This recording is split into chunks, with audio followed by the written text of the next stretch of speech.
And now, ladies and gentlemen, to give the command of the most famous words in auto racing is today's Grand Marshal, the President of Heinz USA, Bill Springer. Gentlemen, start your engines. Now the Heinz Southern 500 comes your way. NASCAR today is produced. And the cars roar to life here on the pit lane. Darlington International Raceway for today's running of the 40th Heinz Southern 500. 39 cars roar to life. Welcome to Race Day America here on ESPN. The Heinz Southern 500 is coming up.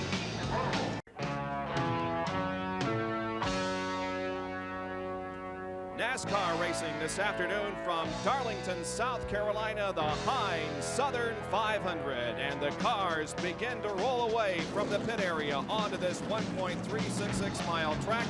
And the Southern 500 is just a few minutes away from the start. Here's a look at the track, too tough to tame. It's 1.366 miles in length. The pole lap time was 30.705 seconds. The speed 160.156 miles an hour. The banking is at 24 degrees. We'll go 367 laps. They'll be able to go 70 to 75 laps before a fuel stop. Here's the starting lineup for today. Alan Kowicki will be on the pole, his fourth pole of the year and second straight. Ken Schrader will be outside of row number 1 in the Folgers Coffee Chevrolet. In row number 2 for this afternoon's race, it'll be Mark Martin in car number 6, the Stroh-Light Ford. He won the pole here in the spring at Darlington. Outside of row number 2 will be Bill Elliott in car number 9, the Coors Ford. Bill is from Dawsonville, Georgia. In row number 3 for this afternoon's Southern 500, it's Rusty Wallace from St. Louis, Missouri. He'll drive the number 27 Kodiak Pontiac. And then starting in 6th position will be Harry Gant from Taylorsville, North Carolina in the Skull Bandit Oldsmobile, car number 33. Going to row number 4 on the inside will be Jeff Bodine from Chemung, New York in the Levi Garrett Chevrolet, car number 5. Outside row number 4 in 8th position is Ricky Rudd from Chesapeake, Virginia in the number 26 Quaker State Buick. Going to the 9th starting position now will be Darrell Waltrip in car number 17, the Tide Chevrolet, eligible for $1 million. Starting in 10th position outside of row number 5 will be Dale Earnhardt from Kannapolis, North Carolina. He's in the number 3 GM Goodwrench Chevrolet. In row number 6 will be Brett Bodine from Chemung, New York. He drives the Motorcraft Ford, car number 15. And then starting in 12th position, in car number 10, Derek Cope from Spanaway, Washington in the Purolator Pontiac. Starting in 13th position will be Rick Wilson. 14th is Dick Trickle. And in the 8th row, Michael Waltrip and Sterling Marlin. And as we look at the rest of the starting lineup, gentlemen, the tension is building, isn't it? No doubt about it. You know, Darrell Waltrip mentioned he'd like to see the sun shining. Well, as they're about to get the green flag, the sun is coming out. Some of the clouds have dissipated a little bit, so he might get his wish in that respect. I tell you, this is exciting. Yeah, it is. As Dick Berggren said on pit road, not only in pit road, guys, but in the booth, it is exciting. One race, $1 million.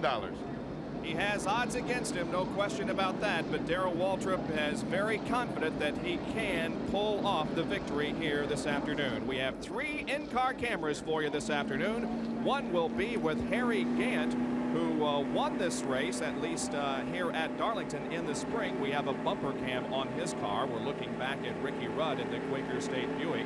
Also, we have an in-car camera riding with Hut Strickland in the Heinz sponsored car this afternoon. Just ahead of him is Jimmy Spencer and Terry Labonte, and we'll be watching him, and we'll be watching Alan Kowicki as he tries to pick up the Unocal Challenge money. We'll also have an in-car camera with him. You see him shifting up through the gears and getting ready for a start of this 500-mile race. There is Alan.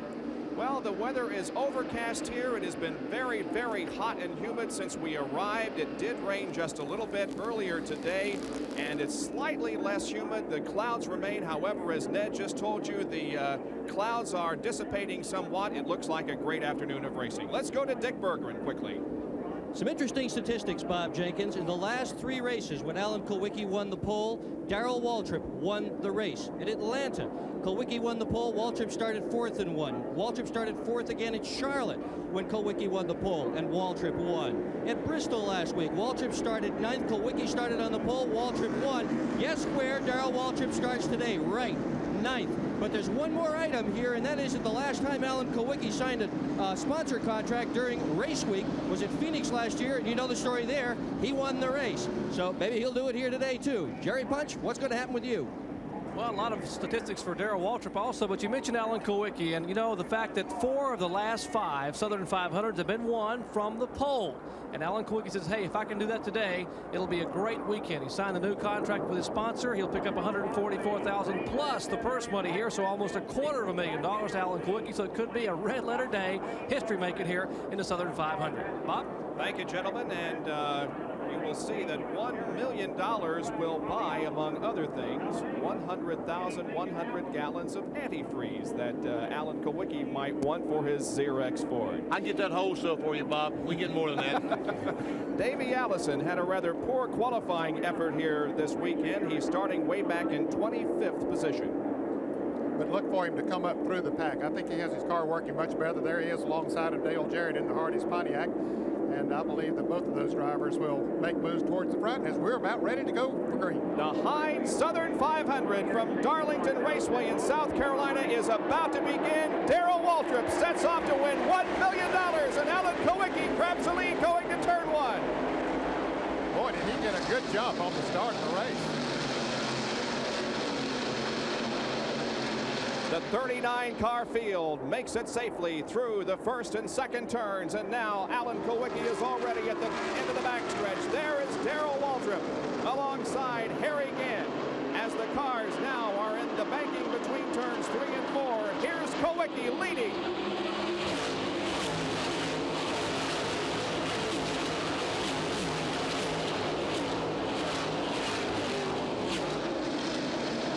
Rusty Wallace has gone into second position, and here is the battle as Dale Earnhardt and Darrell Waltrip battle side by side. Harry Gant is also right there in car number 33. Waltrip not really making a big move to the front at this moment. We're inside Harry Gant, Skull Bandit. Now there's the bumper cam as we look back on Darrell Waltrip. Darrell certainly is not going to take any chances at this stage of the race, and not really until late in the race. He wants to keep himself as clean as possible out there, not too close to other cars. He is still in 9th position. He began from 9th and still is. Ricky Rudd is right behind him in 10th. He's been telling us all weekend long, you can't beat yourself here at Darlington. You've got to take it easy and watch what happens, and that's exactly what he's doing at the moment. Alan Kulwicki has the lead of the Southern 500, with Rusty Wallace running in second position. Third is Ken Schrader. Fourth is Mark Martin. Bill Elliott runs fifth. Jeff Bodine is sixth. Dale Earnhardt seventh. Harry Gant is eighth. Darrell Waltrip ninth, and Ricky Rudd 10th. And that, Bob Jenkins, is a classic statement. You cannot let this racetrack beat you. The first 300 miles, you've got to race the racetrack. Keep the car in one piece, and then race the race cars with what you have left. Lap number 4 is complete. There you can see the interval between the leader and Waltrip, starting back in 9th spot. He can still see the leader. That's all he wants to do, is just to be able to keep him in sight within a quarter of a lap, or maybe even a half a lap. His car is running good enough that he can stay within sight off the leaders. There's the leader, Alan Kulwicki, as he has opened up a little bit of an advantage on second place, Rusty Wallace. We have just begun the Heinz Southern 500 at Darlington Raceway. We'll be back with more in just a moment. With 7 of 367 laps completed in the Heinz Southern 500, Alan Kulwicki is the leader. Rusty Wallace second, followed by Ken Schrader, Mark Martin, and Bill Elliott. 6 through 10, Dale Earnhardt, Jeff Bodine, Harry Gant, Darrell Waltrip, and Ricky Rudd.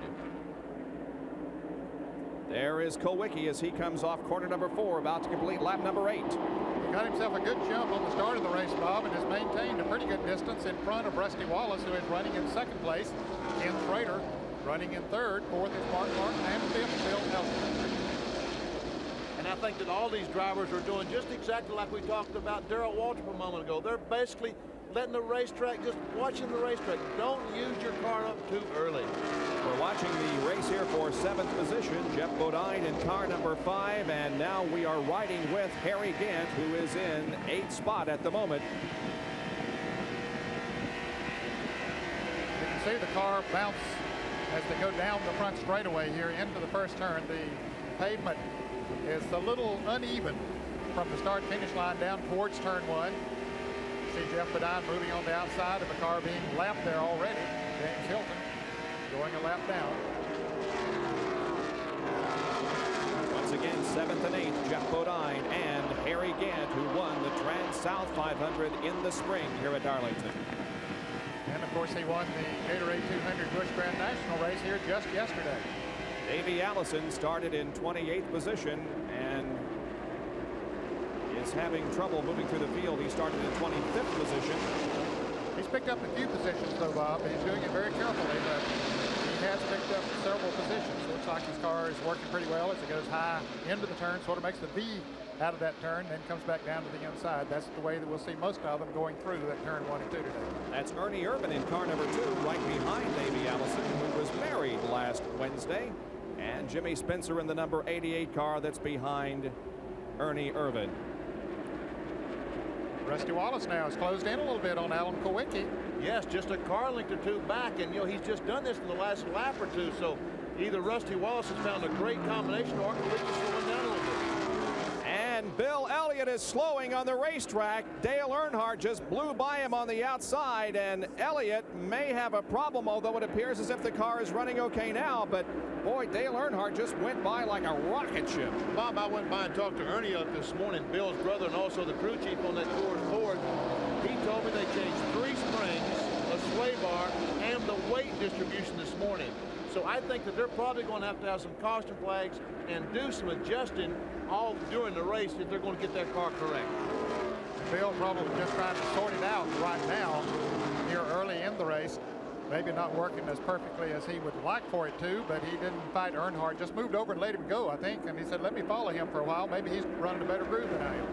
Well, Bill Elliott back in 1985 was the first driver to win the Winston Million, as now we see a battle developing for the lead as Rusty Wallace has caught Alan Kulwicki and putting pressure on him as the cars go down the backstretch. Rusty in number 27, second in Winston Cup points, and Alan Kulwicki in number 7 looking to walk off with the Unocal Challenge money and amounting to $144,000. Rusty Wallace would like to lead this race as early as possible to get 5 bonus points that are given for any driver who leads a Winston Cup race. And just in case he should have trouble later on, at least he would have those 5 points in the book.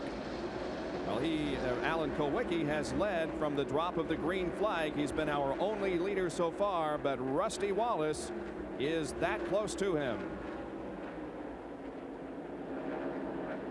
A moment ago, Rusty Wallace pulled up on the back bumper of Kulwicki, and then I'm not sure that Kulwicki didn't run across a slower car, some traffic that caused that situation. Just like J.D. McDuffie, you see there how Darrell Waltrip was trying to get by him, how Brett Bodine and Rick Wilson pulled up on his back bumper. Traffic at this place can be horrendous. Darrell Waltrip has lost a position. He's back in 10th at the moment. That's Brett Bodine, Rick Wilson, and Michael Waltrip trailing him. So Darrell Waltrip has dropped from his starting position of 9th back to 10th.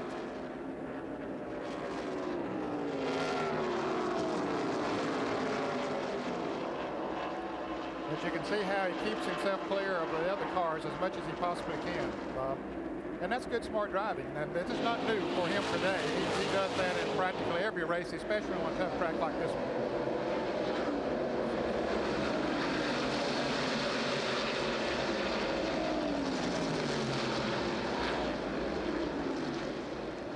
Waltrip using the same motor to win this race that he won the Daytona and the race at Charlotte with, World 600.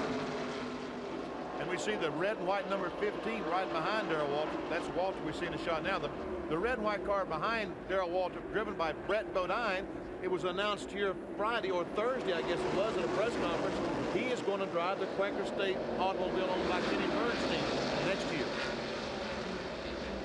So there's a lot of pressure on Darrell Waltrip to win this weekend, and we asked Bill Elliott, who won in '85, what's your advice for Darrell?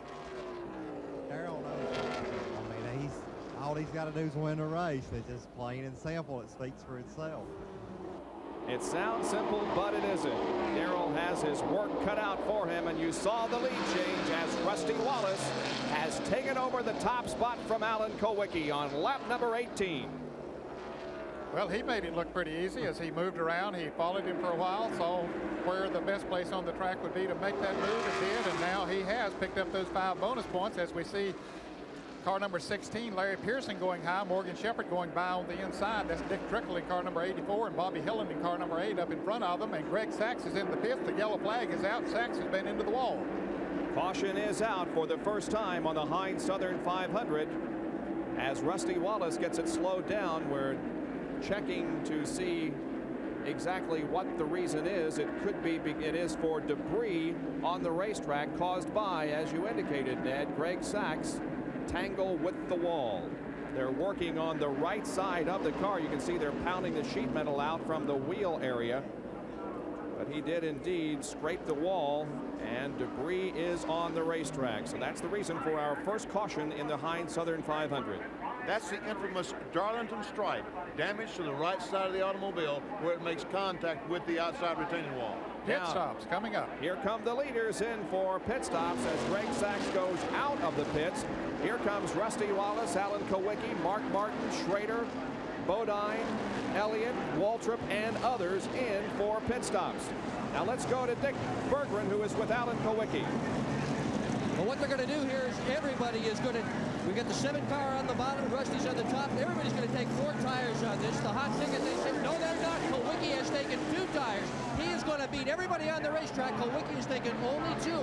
Everybody else is taking 4. They're taking 4 sticker tires. Rusty is going to follow him out, followed by Hillen in the 8 car, followed by Mark Martin, and then Jeff Bodine. Very interesting pit strategy by Alan Kulwicki here right off the top. So Waltrip and Gant and Rudd and others go back out onto the racetrack after having changed 4 tires, but Kulwicki only 2. Well, that is an interesting strategy. And here's the back pits. Boy, everybody coming in over there. There's Kyle Petty and Morgan Shepherd. We'll take a look inside of Hut Strickland's car, the Heinz 57 car, as he gets service on his car. That's Dale Jarrett right in front of him, getting 4 tires on his car. Jerry Punch, how's the tire wear looking today? Well, Ned, you know, you mentioned Alan Kulwicki only changed right side tires. The reason is that most of the crews feel the left side tires are wearing so well. They watched yesterday during the Busch Grand National event and saw the left side tires wearing almost nil. I mean, nothing at all. And many crews felt that they could go probably 140 or 150 laps on the left side tires. That's 2 gas stops. The right side tires are a different story on the other hand. Right side tires will probably only last about 70 laps maximum and in a fuel stop. So that's what they say down here in the pits. Let's go back upstairs to Benny Parsons. Under the new NASCAR rule, the people that have to pit on the back straightaway today are going to get killed. We saw Hut Strickland back there. We saw Dale Jarrett back there in the Hardee's Pontiac. It's just a killer back there because the guys on the front straightaway get to pit first. Therefore, they able to get their service and get back on the racetrack. And then the fellows that pitted on the back straightaway get to make their pits, have to fall in behind all the rest of them. Yellow is out, 21 laps complete in the Heinz Southern 500. The leaderboard, Dave Marcus on top, Alan Kulwicki is second, followed by Rusty Wallace, then Bobby Hillen and Mark Martin. Running 6 through 10, Jeff Bodine, Dale Earnhardt, Bill Elliott, Darrell Waltrip, and Harry Gant. Now, Alan Kulwicki grabbed the lead at the start of the event and held it until this move by Rusty Wallace. When in turn 3, the cars go up a little bit high on the racetrack. Rusty Wallace, what a run he got going in turn 3. Just simply turns the car underneath Alan Kulwicki. And Kulwicki, once he gets it, and once Rusty gets in that position, there's nothing Alan Kulwicki can do except what he did do. Back off the throttle, let Rusty Wallace go. And Benny, we've seen all year long that car number 27 will turn left when he needs to, even when he's in the accelerator. That's a mark of a good handling race car. Jeff Hammond is wearing the crew cam. He's the crew chief, of course, on Darrell Waltrip's car, and this is how it looked to him when Darrell came in for the tire change. Receives the jackman as well. It goes around to the other side after they get the service on the right side. Now they're changing the left side tires. You can see, Bob, he looks from the front to the rear to see exactly when those guys are finished. When that jack drops, that's the signal for Darrell Waltrip to take off. That's a good shot. Yeah, it was. But on that right side, it looked like his eyes was on 360-degree rotation or something, like it wasn't hooked to his head. He didn't look back and forth on the right side like he did on the left. But the time wasn't there to go. And when that jack goes down, that's the signal for Darrell Waltrip to take off. Well, twice Harold Kinder has given the indication to the drivers that they'll go green next time around, but on both occasions he has said, nope, we're going to stay yellow. Let's go to Jerry Punch, who's with Rick Hendrick. Well, Rick Hendricks stands to gain a lot today, or possibly lose a lot. He's got 3 cars in the field, and Rick, a lot of pressure on you. The Winston Million, obviously that's your car. Well, you know, it's an honor to be here today to try to win $1 million in a race, and for us to have an opportunity, it's great and it's exciting. But you know, I had my $1 million deal this week when my dad came home and made it from the hospital, and so we're just gonna run this thing today, and I hope all 3 of them do well. And old Darrell, if he can be up in the top 10 with 20 to go, I think we got an awful good shot. I think they do have a good shot. I would like to say hello to Papa Joe Hendrick, recovering back in Charlotte. We are 24 laps in a 367-lap Southern 500. The leader is Dave Marcus. We're the first caution flag of the day. Can Darrell Waltrip do it? Stay tuned. We'll find out. 24 laps completed, and we are about to go green, but once again we'll review the top 10 for you. Dave Marcus, who did not pit, is the leader. Alan Kulwicki second, then Rusty Wallace, Bobby Hillen, and Mark Martin. Jeff Bodine, Dale Earnhardt, Bill Elliott, Darrell Waltrip, and Harry Gant make up the second 5. Cars are on the back stretch, and this time around we should be going green. There has been some debris on the racetrack from an incident involving Greg Sachs when he scraped the wall, and then a wrench fell off of a car, causing a further delay. But now the green waves, and we are back to racing at the Heinz Southern 500 on lap number 26. Marcus leads him down. Well, with new tires on those other cars, they should be able to move around Dave Marcus pretty easily, and Rusty Wallace does. Rusty Wallace passes both Alan Kulwicki and Dave Marcus in the first and second turns and grabs the lead. Marcus hangs on to second position, but look at Alan Kulwicki in number 7 as he tries to take the position away from him.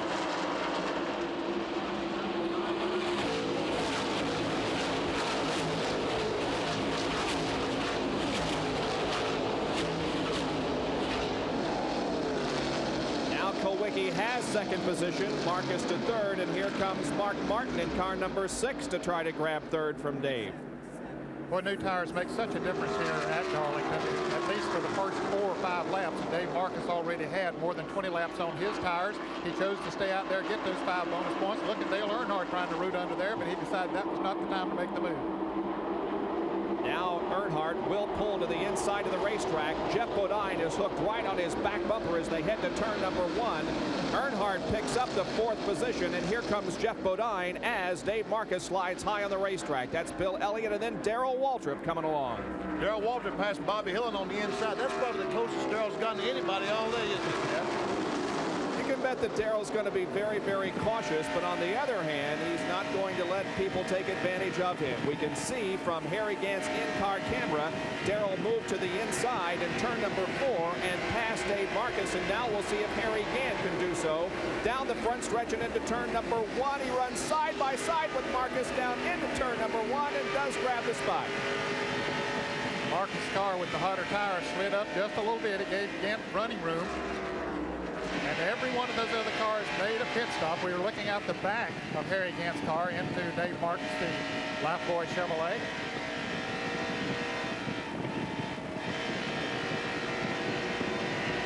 Bobby Hillen is right behind Dave Marcus as now Harry begins to separate himself from Marcus. Bobby Hillen went from 17th to 4th during those pit stops, but he has dropped back since then. And here is Dale Earnhardt going to 3rd position, and Jeff Bodine will come along in car number 5. Boy, it looked like made it awfully easy there. Mark Martin, maybe his car is not working quite as well. Here comes Bill Elliott down on the inside, so Mark Martin might be having some slight problem. I don't think it's a major problem, but certainly those cars are moving around with ease. Harry Gant goes by Darrell Waltrip down in turn 1, takes that spot away. Here comes Ricky Rudd working inside of Dave Marcus for the 9th position. And that's Ken Schrader right behind Rudd. He's going by Marcus down the back straightaway. And that's Rick Wilson. There we go back to Dale Earnhardt and Jeff Bodine, Alan Kowicki. This is a race for second spot. Now remember, Kowicki only took on right side tires. Earnhardt and Rusty Wallace and the others took on 4 tires. And I believe when this deal's over with in about 15 or 20 minutes, Alan Kowicki is going to wish that he had put on 4 tires. I think you're right, Benny. He right now holds on to second position, but Dale Earnhardt is putting pressure on him. Of course, there's one thing different about Alan Kowicki. He owns his own team, and he has to pay those tire bills. So those other guys, somebody else pays the bills. And he has indicated that he'll be back with this combination next year, Xerox, and driving for his own team. There's some speculation he would be moving to various teams, but he says he's going to stick with it. Now, Earnhardt moves inside and passes Kowicki, and Dale Earnhardt has second. Let's see if Jeff Bodine in the yellow and white Levi Garrett Chevrolet can take over third spot, and he does. So Alan Kowicki is back to fourth. I think what's happening, we saw Mark Martin lose momentum a little bit ago. When these guys are getting high on turn 2 now, they're just losing a great deal of momentum, and therefore the fellows are able to pass them easily. Rusty Wallace is the leader of the race. He is quite a distance ahead of this group of cars that are pretty much running nose to tail. Here is Rusty as he comes off the second corner, leading the Heinz Southern 500. And it took Earnhardt and the others a little time to get around the car number 7 of Alan Kowicki, which let Rusty Wallace move ahead. But that car is really working. We had seen him take the lead from Alan Kowicki earlier, so we know that he has a good fast car. Already lapping J.D. McDuffie in the blue car, the Rumpel Furniture car, as Rusty keeps it right down on the inside. Rusty Wallace 53 points behind Earnhardt in the battle for the Winston Cup. Here is Bill Elliott in number 9, the Coors-sponsored Ford, and Harry Gant. Bob, we saw Bill Elliott earlier, and it looked like he was backing up. Now they've made a pit stop. Bill Elliott has made an adjustment, and it looks to me like he's running a little bit better than he was earlier. He'll go to the inside and try to pass Mark Martin. He'll go way inside and go to the left of J.D. McDuffie coming down the straightaway. He puts him away. And now Harry Gant battles on the outside of Bill Elliott in turn number 1. Whoa, that was quite a chance that Harry Gant took, driving on the outside of Bill Elliott. Whoa. Let's go to Dick Berggren, who has a report on Mark Martin. Benny Parsons, you said Mark Martin was backing up. Indeed, he is. The problem is that the tires don't match anymore. The car is pushing, it's understeering. That is something that many of the competitors were concerned about here this morning. Why? Because all the practice, and in fact, even most of the testing that went on here at Darlington for this race was done under conditions of hot, sunny weather. That produces a racetrack that's very slick. So they set the cars up to counteract that and try to push a little bit. But we've got an overcast sky today. We've got cool temperatures. Everybody this morning was worried about an understeer, and that is exactly what's bothering Mark Martin. Well, he's maintaining his position at the moment. We're watching the back of his car from Harry Gant's in-car camera. You know, Dick Berggren brought up a good point. That may be why Bill Elliott made all those changes this morning, was simply because of the weather. There's the leader, Rusty Wallace. Let's go to Jerry Punch for a report. Well, gentlemen, a lot of crews are trying to decide what kind of car to bring to Darlington. Do you bring a speedway car? Do you bring your intermediate track car? Or do you bring a short track car? Because you know you're probably going to get it dinged and beaten throughout the afternoon here as you bounce off cars in these tight corners. Well, Rusty Wallace brought the car that ran at Wilkesboro. In fact, he sat on the pole at Wilkesboro and Pocono and finished second at Pocono. It's the exact same car he raced last Saturday night at Bristol, Tennessee. In fact, they didn't even rub the tire marks off the side of it. They said, we'll bring the car down here to Darlington and we'll show them a short track car will run here. And I believe they're right. Well, he's certainly looking good at the moment. Rusty leads the Heinz Southern 500, part of Race Day America here on ESPN, and we'll be right back.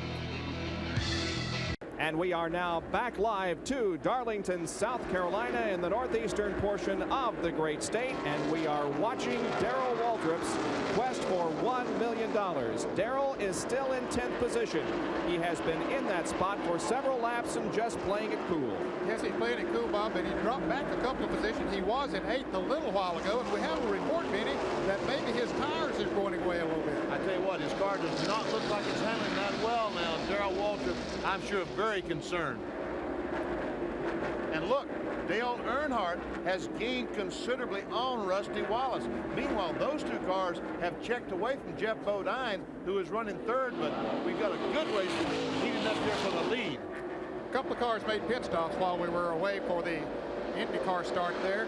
Dick Trickle had a flat tire, and so did Ernie Irvin. Both of those drivers made unscheduled pit stops, and the Lake Speed car, the Bullseye Barbecue car, about to come in for an unscheduled pit stop. So you're watching first and second. There's second place, Dale Earnhardt, as he is in pursuit of Rusty Wallace, the leader of the Heinz Southern 500. Did you see Dale Earnhardt down in the first? If we can just keep on these guys, these two cars. Watch Earnhardt, folks, when he goes down in turn one and goes right up against the outside retainer. Watch Earnhardt going down in turn one. Watch just how close he goes up to that outside retaining wall. Dick Bergen, what's going on with Darrell Waltrip's tires? What's really going on with Darrell Waltrip is going on with a lot of people here, and that is that they don't have the tire situation quite figured out for the racetrack. Waltrip is pushing a little bit, and believe it or not, so is the leader, Rusty Wallace. On the other hand, Bodine's crew says he's got exactly the opposite problem. He's running a little bit loose. Now realize this is just the beginning of the race, and they're really setting up for the end of the race, trying to figure this thing out. So they're trying different lines, trying different stagger combinations. They can play around with the wedge bolts. It's a long ways to go here, and nobody is thoroughly happy with the setup yet. Jerry Punch, what do you hear at your end of pit road? Well, you know, Dick, Benny Parsons was talking about the groove that Dale Earnhardt is running, and you folks at home can see it when it goes into the corners. The car grips all the way up against the wall. There's two reasons for that. One, the car's a little bit tight yet, and he can't quite get the car turned. I just talked to Richard Childress and said that they had the car set up for a hot day, a slick racetrack. Well, it's about 20 degrees cooler than it was yesterday, and the track has not gotten slick yet. The other reason, and most importantly, yesterday in the Busch Grand National race, Earnhardt found that groove up high and liked it. He said, hey, I'm going to run that groove all day tomorrow because if something happens with the car, I don't have far to go to smack the wall, and I can't get that hurt that close to the wall. So he's going to stay up there as long as he can, as long as it's beneficial to him running up through the wall. Bob? All right, thank you, gentlemen, for the reports from the pit area. We continue to watch Dale Earnhardt close in on Rusty Wallace, and he's now within just a couple or three car lengths. Well, Dale Earnhardt would like to lead this race, too, to get those 5 Winston Cup points that we talked about a little bit earlier, because he went into the race leading, and look how high, as Benny pointed out, he does go into that turn, but Benny does give him a good run off of the turn. Gets him tremendous momentum to go down the back straightaway and make up a great deal of time. Watch him just close in on Wallace going in turn 3. He's now within just a couple of car lengths behind Rusty Wallace. Now Wallace is on the high groove in the third and fourth turns as we continue to keep the progress of Waltrip, and he may be slowing down. Sterling Marlin goes around on the outside. Now he picks it back up. I think he just moved over and let Sterling Marlin go. Marlin had been running pretty close on his bumper for several laps. I think he decided to let it go. Now the car number 83 directly behind him is a lap down. He made an unscheduled pit stop. Ricky Rudd is the next car, as the green car.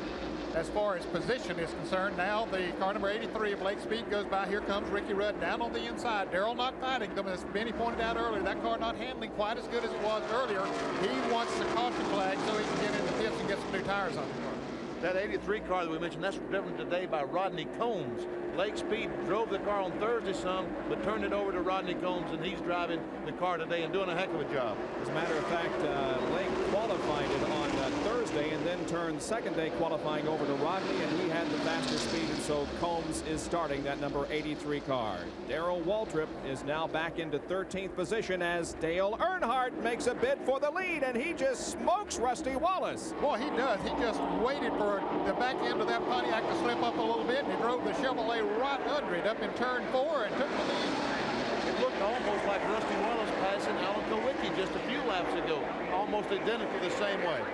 Dale Earnhardt, the current leader in the battle for the Winston Cup. That also, of course, pays $1 million at the end of the season. He's taken the lead from Rusty Wallace, who is second in Winston Cup points at the moment. So we have a great Southern 500 here for you at Darlington Raceway on Race Day America, and we'll be right back. back at the Heinz Southern 500, where Dale Earnhardt has the lead over Rusty Wallace. Alan Kulwicki third, Harry Gant fourth, and Mark Martin fifth. That's 57 of 367 laps completed, and there they are, the first two. Earnhardt in number 3 and Wallace in number 27. You know, Dale Earnhardt caught Rusty Wallace, passed him, and you would expect him to drive away. But that's not happening. Why, Ned, you suppose? Well, maybe, and I believe I started to say Wallace has picked up the line that Earnhardt was using, and maybe that's allowed him to pick up a little bit of speed, and just enough to let him keep up now. All right, back in 12th position now is Darrell Waltrip. He has dropped from 9th, where he was running a few laps ago. Let's go to Dick Berggren, who's with Jeff Hammond, who's also a crew chief and a cameraman. Right here, you can see that little crew cam that he's wearing on there. Jeff, you guys are backing up a bit. What's the problem? Right now, Dick, the set of tires we got on the car, presently, the front end sliding real bad. We can't get any front grip with the front tires to make the car turn in the middle of the corner.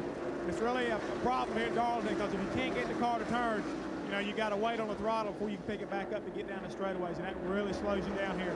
So I really hope we're cautious so we can work on the car and change the set of tires. Well, this is Darlington. They can count on a caution. There are a lot of them at this racetrack. Normally there are, however, we have only had one so far in the first 60 laps of this 367 lap event. Rusty Wallace looking to the inside of Dale Earnhardt there as they passed a slower car, but Wallace holds back into second position. I think Ned's right. I think Rusty, when Earnhardt got by him, saw the groove he was running in, moved up into that groove. Look, Mark Martin going by Kulwicki takes a spot away. That is for 4th position as Mark Martin has gone into 4th. We're watching from Alan Kulwicki's car, the pole sitter for this race.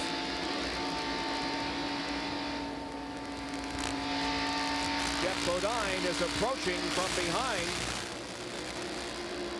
So Alan will have to keep his eye on him now that Mark Martin has moved around. And again, Kulwicki only took on 2 tires during the only pit stop they made so far. He took on right side tires. Everyone else took on 4 tires, but now that might have equaled out to some degree because all the tires now being heated up pretty good. It does seem to have equaled out quite a bit, although it looks like Kulwicki would have been better off the first 15 or 20 laps if he'd had the left side. But we'll have to see. Maybe he was just trying to figure out to do something for later on in the race. Mark Martin now in 4th, Kulwicki 5th. The leading rookie contender, Dick Trickle, has just been in for another unscheduled pit stop. Dick's running good out on the racetrack, but he's had 2 unscheduled pit stops. It was announced here this week. He's been sort of on a race-to-race basis since he got the Stavola Brothers Miller ride back in the early part of the year when Mike Alexander was hurt, and Trickle was named this week to absolutely drive the car for the rest of the year. Now we again see Rusty Wallace putting a great deal of pressure on Dale Earnhardt, trying to take the lead from him there in the second turn, but could not get the job done. There are 28 cars on the lead lap. You saw just a second ago there that the car that both Earnhardt and Wallace have just passed was Richard Petty. He is in 29th position. There he is in the STP Pontiac. And that 62 car, the white car, that's driven today by Joe Ruttman, who has been driving the Lake Speed automobile, but this is a car that he's had to the racetrack one other time this year and brought it here to Darlington. Also, Dave Marcus, a blue car, the Lifeboy Chevrolet, being passed by both Earnhardt and Wallace. Earnhardt, the black number 3, Rusty Wallace, the white and green number 27.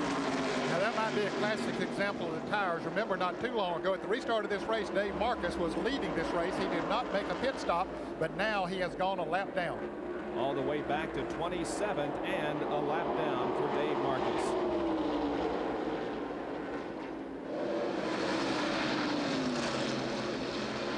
Earnhardt continuing to lead with Rusty Wallace running in second position. And we are live at Darlington Raceway for Race Day America and the Heinz Southern 500. We'll be back with more live coverage after this. Benny Parsons, Ned Jarrett, Dick Berggren, and Jerry Punch back at the Heinz Southern 500, where Dale Earnhardt is the leader and Rusty Wallace still running in second position. Jerry Punch has a comment on Dale Earnhardt's run. Still gentlemen, when Dale Earnhardt went to Michigan, the car he has here today is the car he had up there. It was a brand new race car. They were upset and in fact downright embarrassed about how well the car ran up there. They finished 17th, 2 laps down because of the carburetor problem. They came back here with a vengeance. We've got a pass to the lead. Looks like Rusty Wallace going to make a move, and Wallace has gone around Dale Earnhardt to take the lead. But Earnhardt said they wanted to make this car run here at Darlington. They want to show people it's a good race car, and they're trying it right now, although they're chasing Rusty Wallace in turn 2. Bob? And he made it look just about as easy as Dale did a few laps ago. Yes, he did. Dale's car slipped up just a little bit, and Rusty Wallace took advantage of it, moved right under. And we'll give you a full field rundown here at the end of 65 laps as we are live at the Southern 500 in historic Darlington, South Carolina. And watch Rusty. He's put 5 or 6 car lengths on Dale Earnhardt in the 1 lap. Maybe Earnhardt would have a problem. You reckon, Ned? Might be. I think his tires are getting very worn right now, Benny. They've run, what, about 45 laps on this set of tires. So, and he's abused it pretty well, too, because he's run the car hard. I expect the tires are getting heated up on him. There's the interval between the two. It is about 6 or 7 car lengths. Now you're watching those cars have already dropped out of the race, 3 of them. Let's go to Jerry Punch, who's with Kurt Shelmerdine, crew chief on the Dale Earnhardt car. Well, let's check in with Kurt and see what the problem is. Kurt, is there a problem with the car, or do you have some concerns about the tire wear? Well, that's what it is, Jerry. Dale says he feels like the tires are worn out. We don't feel like they are, but they are giving up pretty good. So he's going to not punish them this early in the race and kind of just ride along there until he gets some more on. Dale Earnhardt trying to be smart and possibly win a Winston Cup title for the 4th time. Will not punish the car early on here at Darlington. Former winner of this race, Dale Earnhardt. Now, gentlemen, when can we expect to see pit stops if we don't have any yellows here in the next few laps? Well, with the tires going away the way they are, I would say in the next 5 or 6 laps, we'll probably be seeing some pit stops. And I tell you what, Harry Gant, Mark Martin, some of those guys we've been seeing, they are gaining on Rusty and Earnhardt. So the field is coming to our front 2 cars. They haven't been running, even though they've been running hard, Benny, but they haven't run as hard as Rusty and Dale Earnhardt have. Larry Pearson coming into the pits right now in the Chattanooga 2 Buick. But with them running as hard as they've been running, those front 2 cars, they've abused their tires a little bit more than some of those others back there, so they might have to stop sooner. We have a battle for 5th position as the 7 car of Alan Kulwicki, the 5 of Jeff Bodine, the 25 of Ken Schrader, the 9 of Bill Elliott, and the 84 car of Dick Trickle are all battling for position. Dick Trickle's a couple laps down.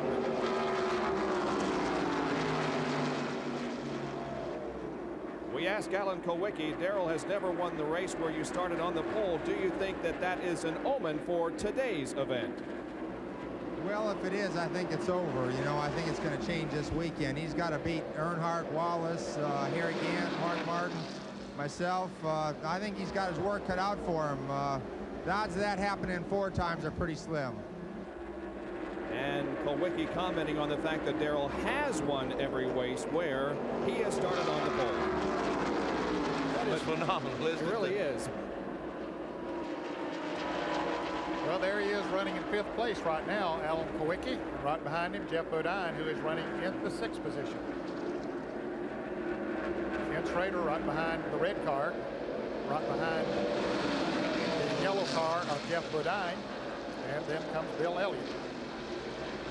Dick Trickle trying to go by Schrader and does go by him on the inside. But again, as Ned said, he's made a couple of pit stops, has fresher tires on than the fellas that we're seeing him go by.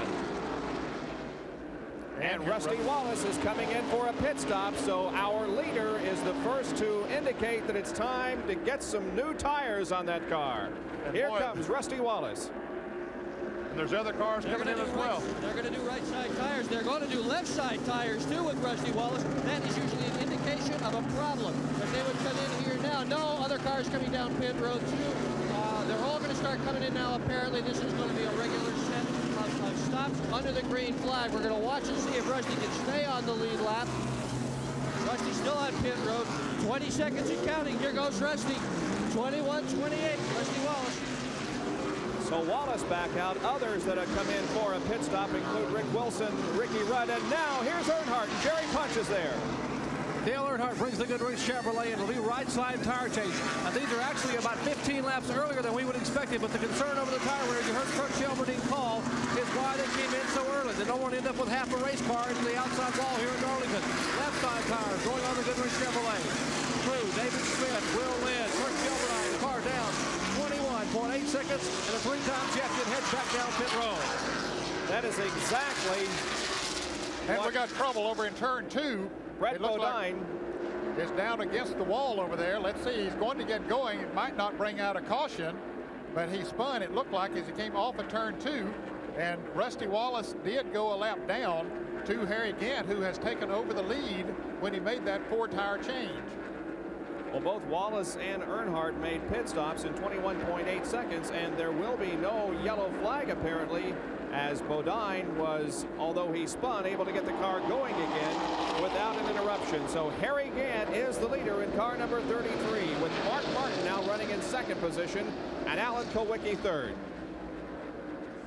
As Ned Jarrett said, Harry Gant did lap Rusty Wallace while Rusty was in the pits, but Rusty is only about 2 or 3 seconds behind Harry Gant, and with 4 fresh tires, you know he's trying his best to catch Harry and pass him before Harry makes his pit stop. There you can see that is Rusty there in the middle of your screen, and Gant is on the left as he approaches a slower car here on the straightaway. So yes, indeed, Wallace is catching, and here comes Dale Earnhardt. He passes Joe Ruttman in car 62. Boy, those new tires make such a difference when you go into the turn. It feels so good. Now Earnhardt actually, and there's trouble. Jimmy Spencer is in the wall in turn number 3, scraping against it, staying up high on the racetrack. This will undoubtedly bring out a caution flag, although we don't see one at the moment. Rusty Wallace has gotten by Harry again as we watch Jimmy Spencer. He stopped up against and there the caution flags, and Earnhardt beats him back as well. Yep, Earnhardt just barely beats him back, just by inches. Look at the damage here on the right side of the Derek Cope car, number 10. There's a considerable amount of damage. Yeah, that happened earlier, Bob. He was in the pits just a few laps ago, and they did some work on that automobile, so that happened about the same time that Brett Bodine spun over in turn 2. So the caution is out once again for the second time this afternoon. They go to work on the Cope car, changing tires on the left side. Jimmy Spencer's car was stalled against the wall over in turn number 4. However, he has gotten it started again and is coming around. And now we'll replay the race to the line. Okay, well, there's Harry Gant, the leader. Rusty Wallace had already gotten by him, and here's Earnhardt down on the inside with those new tires. He got a good run off of turn 4, and you'll see him at the stripe that he beats him by maybe about 2 feet. The stripe coming up, start-finish line, right there. Not much. That was close. And that's just how close. Look at Harry Gant in the pits changing the tires, but that's how close it come to winning or losing a race. Let's go to Dick Berggren for this Gant pit stop. Well, Harry Gant was the first one down pit road, but he's not going to be the first one to leave. Rick Wilson is. He's going to be the first one on the racetrack. But Gant is now out. Brett Bodine is ahead of him. Labonte is going to follow him out. Mark Martin and Jeff Bodine. Meanwhile, Waltrip is still on the pit road with left side tires. Jerry, a lot of action where you are.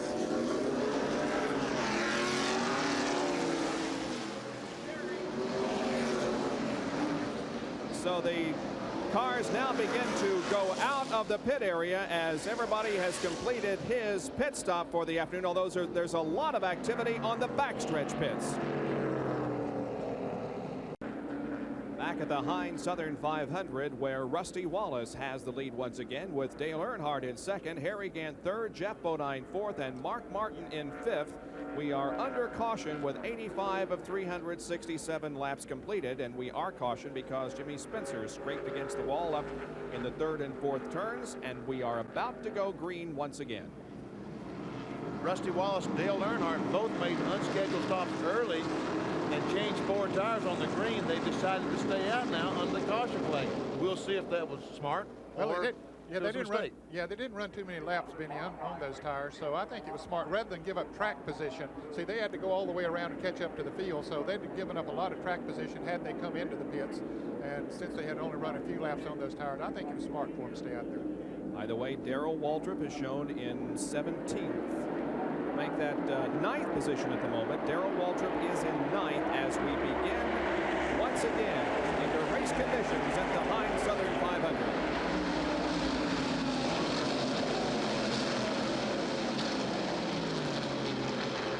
Earnhardt already up on the high side of the track in turn 1. Rusty Wallace with those newer tires stayed down on the inside. Running in 3rd position right now is Alan Kowicki. Bill Elliott is 4th and Ken Schrader 5th. Earnhardt now trying to move up on Rusty Wallace. Coming off of turn 4.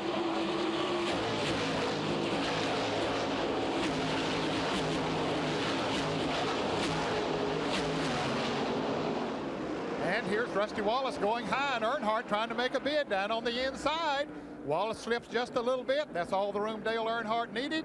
And he'll race him down the backstretch into turn 3 and will take the position. Car number 15 of Brett Bodine is a lap down. Rick Wilson also in car number 4 back there had made a green flag pit stop, so he's a lap down as well. Well, we have just seen some great racing here in the first almost 90 laps of this race, and most of it has been between Earnhardt and Wallace. These guys appear to have cars that are just about equally prepared, and we've seen some great stuff already. We certainly have, Bob, and I think another car that's about equal to them is Harry Gant. We haven't seen that much of him. However, he did take over the lead when those two made their green flag pit stops, but Harry Gant is running very well here today. We're looking out the front windshield of his car. That's Ricky Rudd in front of him. Gant now running, but in the 3rd position. Right. Harry tries to go underneath the Ricky Rudd car. He points to him and says, "Hey, let me go by," hoping that Rudd was looking in the rearview mirror. Well, Ricky is a lap down. He had made a pit stop under green just about the time Dale Earnhardt and Ricky Rudd did, Rusty Wallace did, so that puts Ricky a lap down. There are Earnhardt and Wallace once again.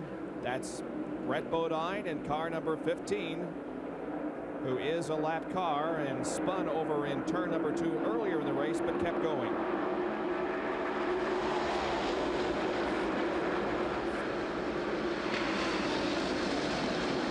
Brett Bodine able to run with those drivers. Here's Rusty Wallace now trying to make a move down on the inside, like Earnhardt did not too long ago, but couldn't quite do it. Well, maybe he's going to race him down the backstretch. Can he do it? Going into turn 3.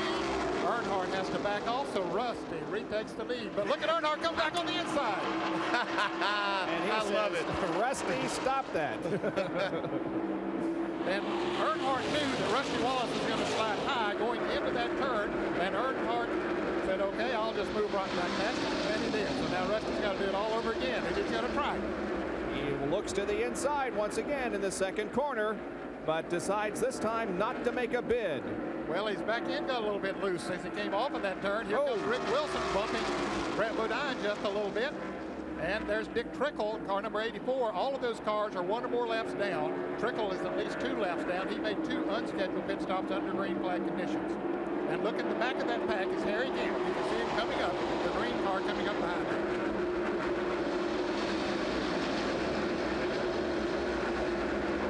Dale Earnhardt using that high line once again, making it work for him. And then he just seems to be able to do that so easy in turns 1 and 2 in particular. But you know, Ned, it really is fun. It's fun when you go up against that wall and the car gets a good bite and you're able to get around the racetrack. It is fun. And Earnhardt pulling away from Rusty Wallace a little bit. So with his momentum coming off of those turns, seems to be working for him. Oh, and Petty has a problem. Richard Petty, car is slowing. The STP Pontiac not up to full speed here on the main straightaway. Looks like he might have an engine problem. There is some smoke from under the car. Not a great deal of smoke. He's down on the inside.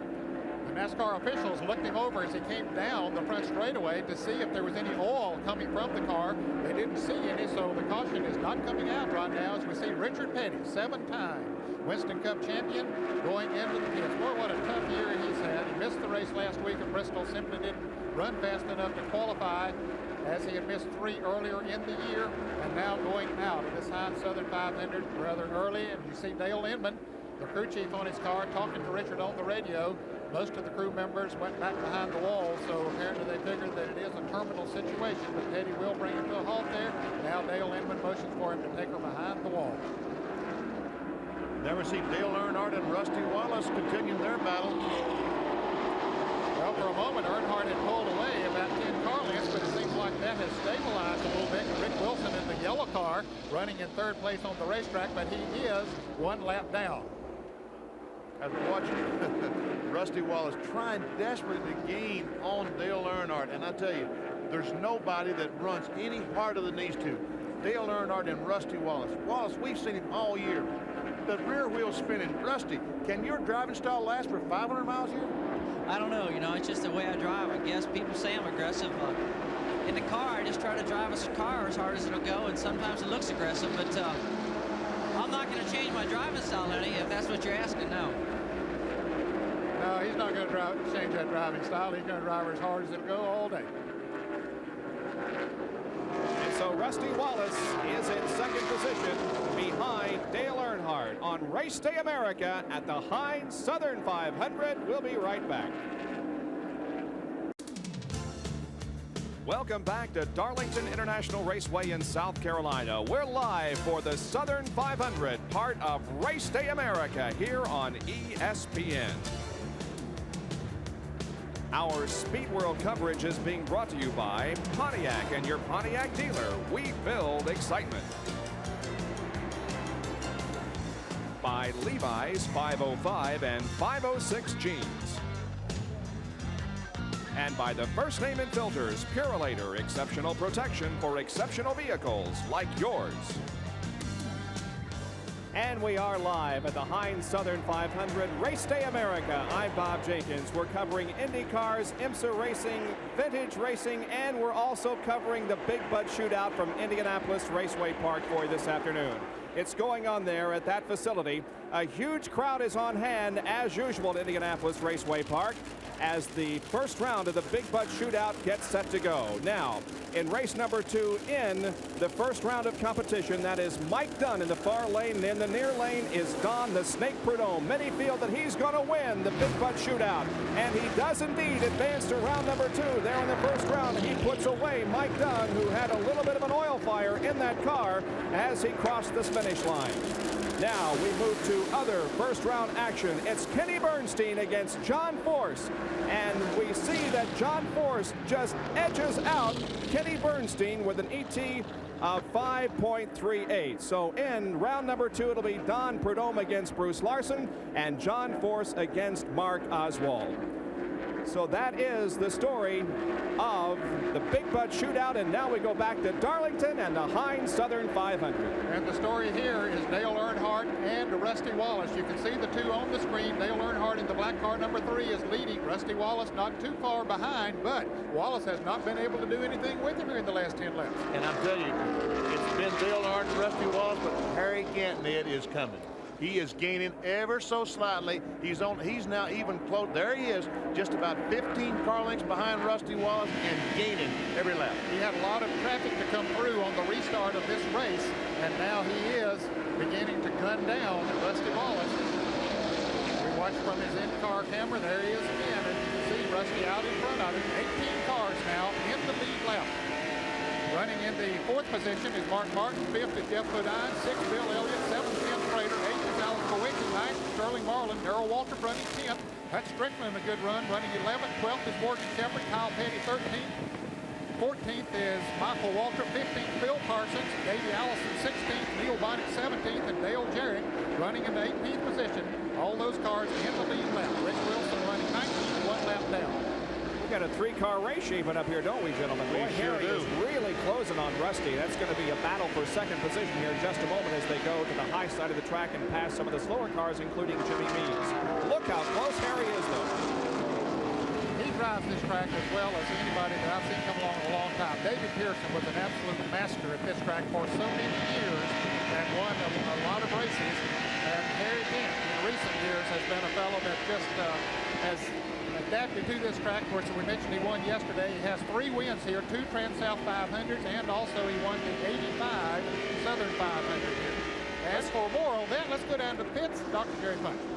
And then I was talking to Harry earlier today, and I asked him about the race car. He said, well, we got Alf here, the car we won, the Trans-South 500 back in April. But I said, Harry, what's the secret that you're running so well here? You run so well at this racetrack. And Rusty Wallace now corrects it. He's wagging the tail a little bit in his Pontiac, trying to stay in front again. But I asked Harry, I said, what's the secret? Why do you run so well here? Harry said, I never put my foot on the brake. I almost never use brakes here. I don't, we get good gas mileage because I don't burn the brake cell. Brakes cause heat, and you have to use energy to overcome the heat. Therefore, we get great gas mileage. I just take the car going in the corner. I let off early. I get to the point in the corner, jump back in the throttle, and off I go. So I never use the brake pedal here. It's much easier on the tires and also much easier on the chassis. That's what Harry again told me is his secret to running well in Darlington. It's running awful well right now. Jerry Bunch, don't you dare buy a used car from that man. Because he has fed you alive. You can't do it, huh, Benny? You can't do it, no. But I have heard him say that very same thing, too. Well, he fed you one, too, well, Ben. I bought it. I did. By the way, we might point out that our astute colleagues here in the booth have both competed here at this racetrack and done very well. Benny Parsons won the Trans-South 578 in his very first start here in the Rebel 400 in 1970. Benny finished 5th, and Ned Jarrett, how about this, won the Southern 500 by the largest margin in history, 14 laps in 1965. Boy, I was flat running that Boy, day, you were.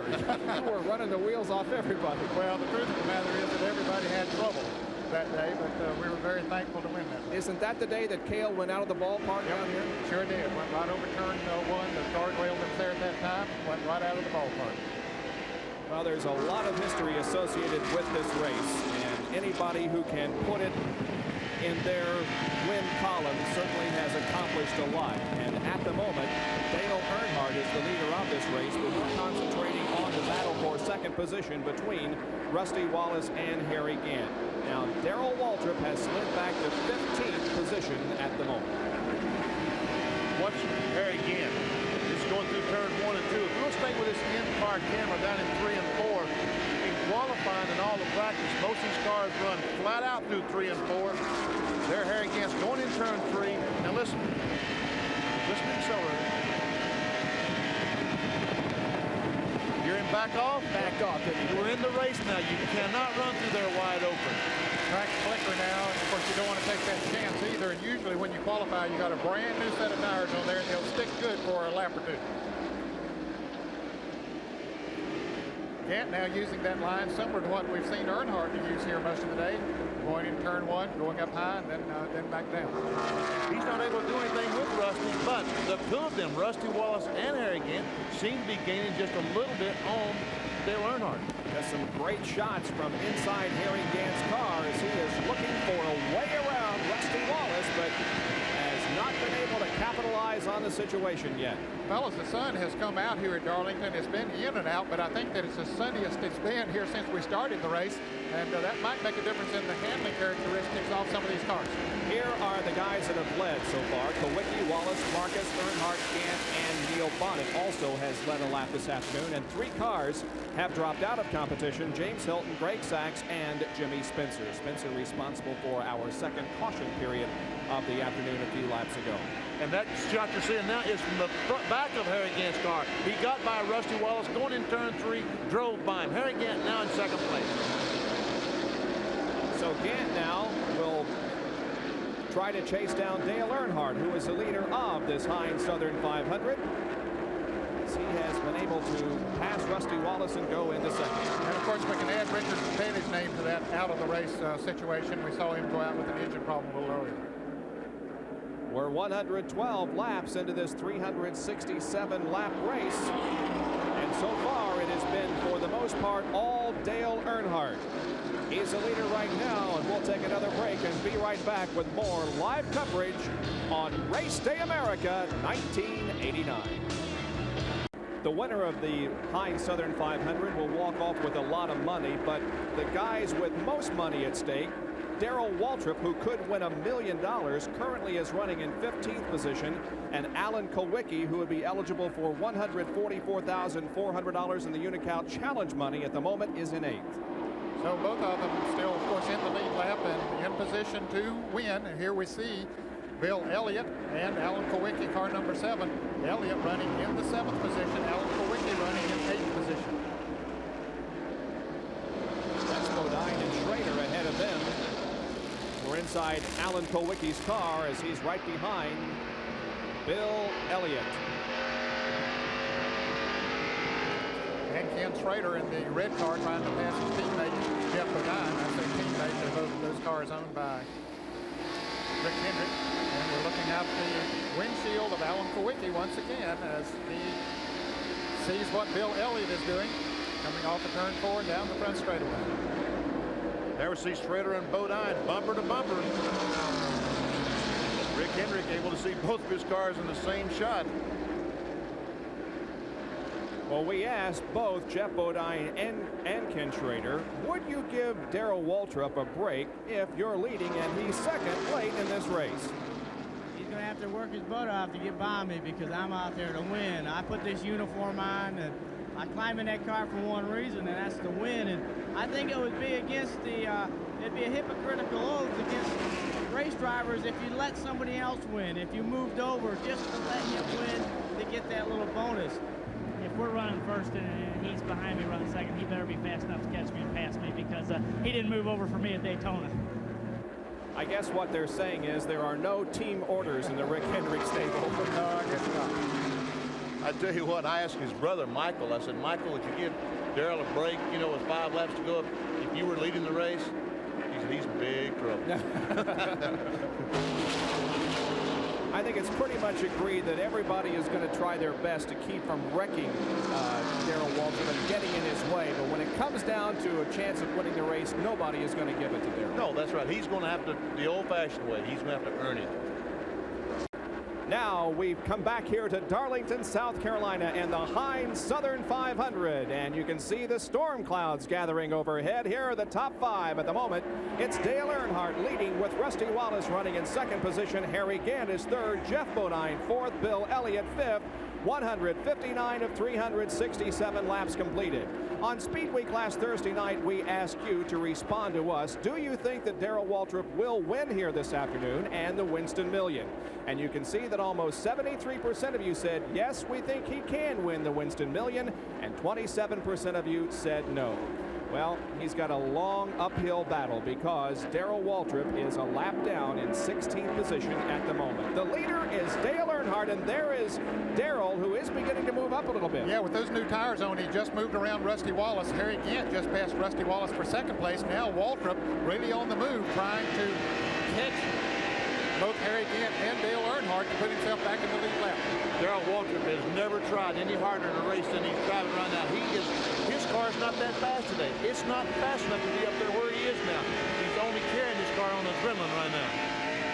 Well, he's running hard, no question about it. Now, I mentioned a moment ago that maybe going as long as he did before he changed tires hurt him at that point. Now, if this race goes green for a while, that might work to his advantage because he'll have fresher tires for a longer period of time. Well, don't go away, friends. He is far from out of this race, and we are not quite halfway through this Southern 500. There is Gant, who is running now in the third position. He's running in second position, I'm sorry. He moved around Rusty Wallace a few laps ago. That looks like a long distance there. Here's Sterling Marlin driving around Dale Earnhardt, and that'll put him back in the lead lap. Sterling currently running in the 14th position. Earnhardt is coming in. He drops off the banking in the third and fourth turns, and Dale Earnhardt, the leader of the race, comes in. Jerry Punch will describe what the crew does. Dale Earnhardt is running in, and I'm coming in, so apparently he must have a tire going down. The crew just were put a call waiting for him to shuffle on the pit road. Right side tire going on the car. Kurt Shelberdine, David Smith in the crew now. Changing right side tires, can of fuel in the car, waiting for the right rear, and now the car down off the jacket away.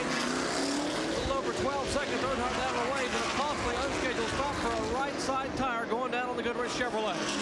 And again, the clock may say 12.2 seconds, but you got to get a lot of acceleration and deacceleration time. Well, let's see if he's going to be able, he might be able to stay in the lead lap as Harry Gant, who now has taken over the lead, comes off of starts off turn 2. Earnhardt gets his speed up. He will stay in the lead lap. Now, Darrell Waltrip is right on the back bumper of Harry Gant, or about 3 or 4 car lengths behind him.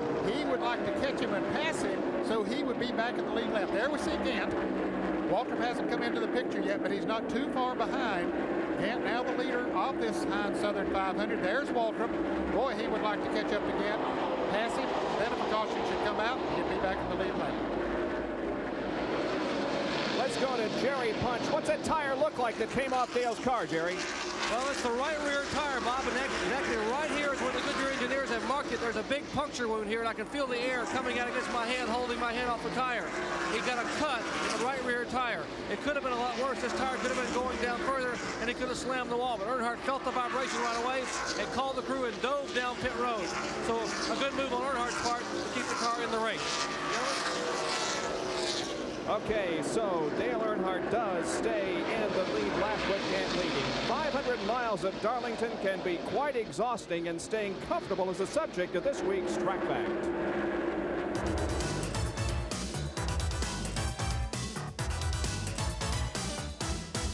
Track Facts are brought to you by Quaker State Motor Oil. The big Q stands for quality, always has, always will. One of the areas of stock car racing that has really advanced in the last several years is the driver comfort or driver safety. In the past, drivers were burning their feet a lot during the long races. The exhaust runs just a few inches below the floorboard here, and the exhaust temperature is around 1,600 degrees. In the past, we just had bare metal on the floor pan, and the driver would put the insulation on the heels or soles of his shoes. Then we started putting a piece of plywood under there for him to rest his feet on. Then later it got to where we were wrapping the plywood with asbestos. That still didn't do the job. Finally, the people at NASA came up with a special installation that they use on the space shuttle. Started putting that in the floor pan of the race cars. No more hot foot. Well, it was hot and humid here at Darlington the past couple of days, but it's cooler this afternoon because of a cloud cover over Darlington Raceway. They're the top 5 at the end of 170 laps, and we'll be right back. We are back live at the Heinz Southern 500, and as we went into this race, here were the top 5 in the Winston Cup point standings, and this is how they're running. Dale Earnhardt was a points leader. He's now running 10th. Rusty Wallace was second, is running second. Mark Martin, third in points, is now 5th. Darrell Waltrip is now 14th, and Davey Allison is 24th. The weather, as you can see, is looking pretty ominous. The clouds are moving in. However, there are only 9 more laps before we reach the halfway point, and of course it should rain after that. Then we have a complete race. Bob Jenkins, we saw that sign when we went away to break that said "Happy Birthday, Courtney." All the ESPN crew, the truck, all the camera people want to say happy birthday to Bob Jenkins. When is it, tomorrow? Yeah, tomorrow's my birthday. You're going to be what? Here's Earnhardt picking up another spot. That moves him around Morgan Shepherd and now puts him in the 8th position. He's moving. But Morgan comes back. Oh, they almost touch coming off turn 4. Earnhardt is trying to get back up front after an unscheduled pit stop for a cut tire. But he is moving well. He stayed in the lead lap and has picked up a number of positions. That's Alan Kowicki running right behind Morgan Shepherd. Alan Kowicki now running in the 9th position. Gant, we understand, scraped the wall in turn number 2 just a few seconds ago. Did that hurt him? It did, apparently. He slowed considerably. Brett Bodine, the Motorcraft Ford, has pulled up behind him. Let's watch in replay and see what happens. Here is Gant now between turns 1 and 2. The car drifts high. Just a little too high, and he put some extra scrapes on the wall. You can see the smoke. And he just got too high in the turn. He just simply drove in the car in the corner too hard, got up in the outside retaining wall. The tire rubbed the wall, but it looks like he might have got lucky because the car seems to have picked up speed. He might have got lucky, just rubbed the wall, rubbed some sheet metal. Boy, a close call for Harry Gant, though, who has been so good in this first half of this race. We'll see if he can continue the momentum with that car despite the problem there in the second turn. Jerry Punch. I just asked Leo Jackson, the car owner, I said, is Harry okay or is the car okay? And Leo looked over and smiled a little bit and said, yeah. I said, just put a big old Darlington stripe on the side of the bandit there. So otherwise he's all right. So they're not going to bring him in now. Apparently the car running real well. Let's go down pit road to Dick Berger. Well, Jerry Punch today is a real good opportunity to see which crews are the most clever, the most crafty, and the best predictors of weather. Because when the sun comes out, as it is right now, this racetrack has a tendency to be more loose. So, are we going to have sunshine? Are we going to have clouds? What are we going to do? That should determine what they do on pit stop. The other end of it is, we're going to see how clever the drivers are and how courageous they are as well. Because they're using all brand new tires on these pit stops, and because brand new tires have a tendency to resize, it is much less likely that they will have exactly the right tire combination. So most of the time when they go out, they're going to have something less than that, and that puts an extra burden on the drivers. Bob? All right, thank you very much, Dick. Well, as you look at how they're running here at the Southern 500, we'll tell you that Darrell Waltrip in his quest for the $1 million is running 13th, 1 lap down. Harry Gant leads the Heinz Southern 500 here at Darlington Raceway with Rusty Wallace running second. Bill Elliott is third, Mark Martin fourth, and Jeff Bodine fifth, and will reach the halfway point next time around. And there is Gant lapping Rodney Combs in car number 83. Now running in second position is Rusty Wallace. He's maintaining that spot, but the car just doesn't seem to be working well. No, he's not running as good as he was earlier in the race, Bob. In fact, he's about 9.5 seconds behind Harry Gant right now. As Alan Kulwicki now comes down pit road, I would say this is an unscheduled pit stop as we get the halfway mark, and Dr. Jerry Punch is there. You're exactly correct, man. It is an unscheduled stop for the pole sitter. Kulwicki and Bill Engel and the crew will go beneath the hood of the car. Apparently they have an overheating problem. They have a hose in there connecting some more water to the car. Alan Kulwicki gets himself a cool drink, but the problem is in the engine compartment. Overheating. Now steam pouring out the overflow, the radiator. They are trying to add water to the car and refuel the car. Also some smoke also out of the Darrell Waltrip car, we are told. So a tough break for two people who stood to gain a lot of money here at Darlington today. Kulwicki on the pit road with an overheating car and a puff of smoke coming out of the Tide Chevrolet. Tough break. So the Unicount Challenge money may go to another race as 10th place Alan Kulwicki comes in, sits helplessly in his car as the crew works on the overheated engine. I think Darrell Waltrip did exactly what Harry Gant did a little bit ago. I think he's run into the wall down in turn one and knocked the quarter panel in on the tire because I see some damage on the right side of the Tide Chevrolet. There is Waltrip. We'll see if there is any evidence of that smoke now. But Darrell is definitely having a struggle this afternoon. 13th, a lap down as he comes by here. We'll try to get a close look at it. Yeah, there is definitely some smoke coming from the tire. Yeah, you can see it right there as he went into the turn. There was a little bit of smoke came from it. Boy, he's not getting too close to the wall this time around. But DW needs to go in the garage area, I mean the pit road, and get that quarter panel or fender knocked off that tire because it doesn't take many laps to rub a hole through the tire.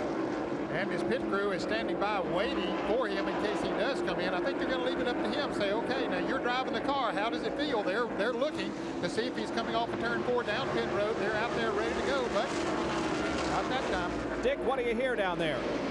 I just talked to Jeff Hammond, the crew chief, and he says they're not going to bring him in right away. He says it's not that bad. They're going to let it go. So Waltrip continues to rotate out there. And I'm going to tell you, when that thing first happened, the smiles in this pit turned to absolute frowns. But now everybody is just leaning on pit wall.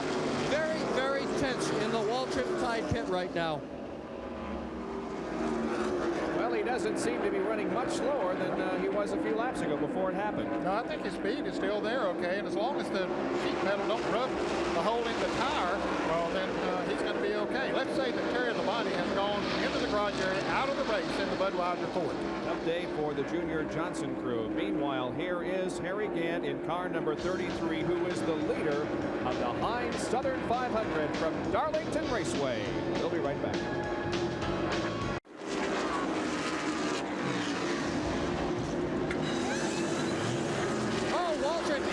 Right now, there's a little bit of smoke showing from under the hood.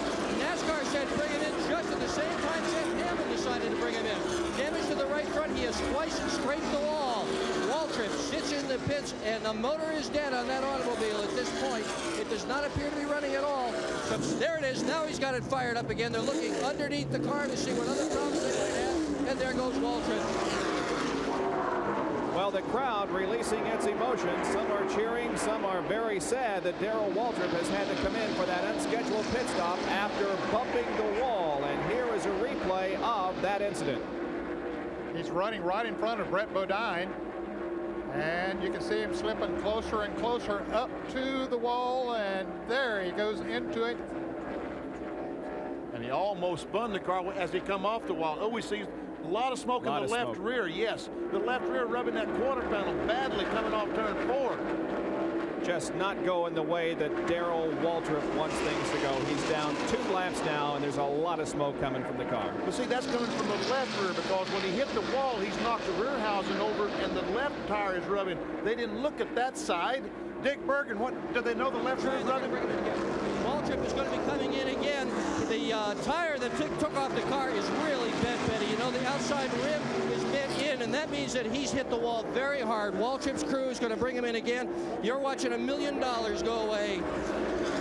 Well, here comes Waltrip, and here comes Wallace just ahead of him. So Rusty Wallace, our second-place car, is in for a pit stop on lap number 194. Dick Berggren, call both of them. I will indeed. Here is Rusty Wallace. He's in at exactly the same time as Darrell Waltrip. Waltrip asked for a drink. Rusty Wallace asked for 4 tires. They're going to put 2 more tires on Waltrip's car. They're banging the left side out so that tire will clear. Waltrip's car must be severely damaged in order for this to be happening. Meanwhile, Rusty Wallace still on pit road, taking a 4 tire change. Service also continues on Waltrip's car. Waltrip leads, and so does Wallace. They leave the pits at exactly the same time, but because Rusty stopped further down the track, he will be the first onto the racetrack. You have to stay below that yellow line until they get onto the backstretch and blend into the traffic. And both of them did, of course, stay down there. Didn't violate any rules. So now Rusty Wallace a lap down. Darrell Waltrip 2 or 3 laps down. Here's Harry Gant, our leader, continuing around the racetrack. Jerry Punch, have you learned something about Harry Gant? Well, the crew is scrambling around here, and they have 2 tires up on the wall, getting ready possibly to bring Gant in. Gant radioed in and said when he tapped the wall about 15 laps ago, he may have bent the toe in the right front. They're concerned about possibly blistering the right front tire because of the toe in, meaning the right front tire is not pointed straight ahead. It's actually towed in to the front of the car. So they are ready to bring Gant in with the next 5 or 6 laps if he would need to come in earlier. He actually could go to about lap 210 according to fuel mileage, but they don't want to risk it, him possibly blowing a tire and hitting the wall here at Darlington. Well, fellas, Darrell Waltrip's problems have not ended. Look at the smoke that's coming from the left rear of the Tide Chevrolet. They didn't, when they changed those tires, that didn't cure his problem. Benny, I think you're right. I think when he hit the wall, it knocked the rear end over into the sheet metal on the left side, and it looks like tire smoke coming from the left side of the car. Now, is this going to be something that will take a while to fix? Yes, they just simply can't beat the sheet metal out enough. They probably will have to go and adjust the bar on the rear of the race car, and we'll show you, we have a track back later on, we'll show you the bar that I'm talking about where you can move that rear end back and forth. Just a lot of smoke coming from the left rear of the Tide machine, and Darrell Waltrip is seeing his chances of winning $1 million go up in smoke, literally.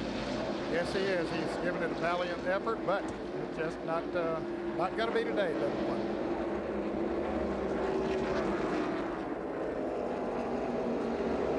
So Darrell Waltrip is struggling here in the middle stages of the Heinz Southern 500 at Darlington. We have completed 199 laps. Next time by, it'll be 200. There'll be 167 to go. And there is the leader of the race, Harry Gant, who is looking very, very strong. In second position now is Bill Elliott, and here comes Gant in for a pit stop. So the leader is on his way to pit road, and Jerry Punch will have this stop by Harry Gant. Harry Gant follows Ricky Rudd down pit road. Gant pitting about 11 laps early. They were hoping to wait, possibly get a caution because of the problem with the Darrell Waltrip car, showing a lot of smoke still. Crew working on the right side of the car. Andy Petrie, Charlie Presley, Leo Jackson, and the rest of the Skoll crew changing right side tires on the Skoll Oldsmobile. Now, Charlie Presley comes around to the left side. Will slam the jack beneath that car. Left side of the car. Gant throws the cup out of the window. Second canopy already in. Darrell Waltrip also coming back on the pit road as Ricky Rudd and Larry Pearson. Now Gant's car is down and away. He will move down pit road as Darrell Waltrip comes back in. 21.9 seconds for Harry Gant. Let's get Nick Berger in the Tide pit. Nick? Well, they're working on the left rear, and they really need to work on the left rear, Jerry Punch, because it is flat as a pancake. The damage here is such that the tire wore a hole in itself. They're banging away at that fender, trying to square it away. But Benny Parsons, the question I have is, if he's hit that thing so hard he's bent the rear end over, it is not also likely the rear end is crooked in the car. Because if it is, this thing is going to be about impossible to drive. This car's going to be awfully hard to drive, Dick Bergen, because I'm sure he's knocked the housing over at least a half inch. We see him putting it, and Jeff Bodine is right in front of Darrell Waltrip making his pit stop for 4 tires. There they go around to the left side. The tires come off. They're still working on the Waltrip car, still working. There, he's finally back away. And Jeff Bodine follows him out of the pits. So 2 Hendrick cars now move back out onto the racetrack, and Darrell Waltrip will see if they did correct that problem. Doesn't appear to be any smoke coming from the left rear of that car now, but we will wait and see. A term you've heard a lot about here in the last few weeks is Heim joint, and Benny Parsons can explain and show us what it is.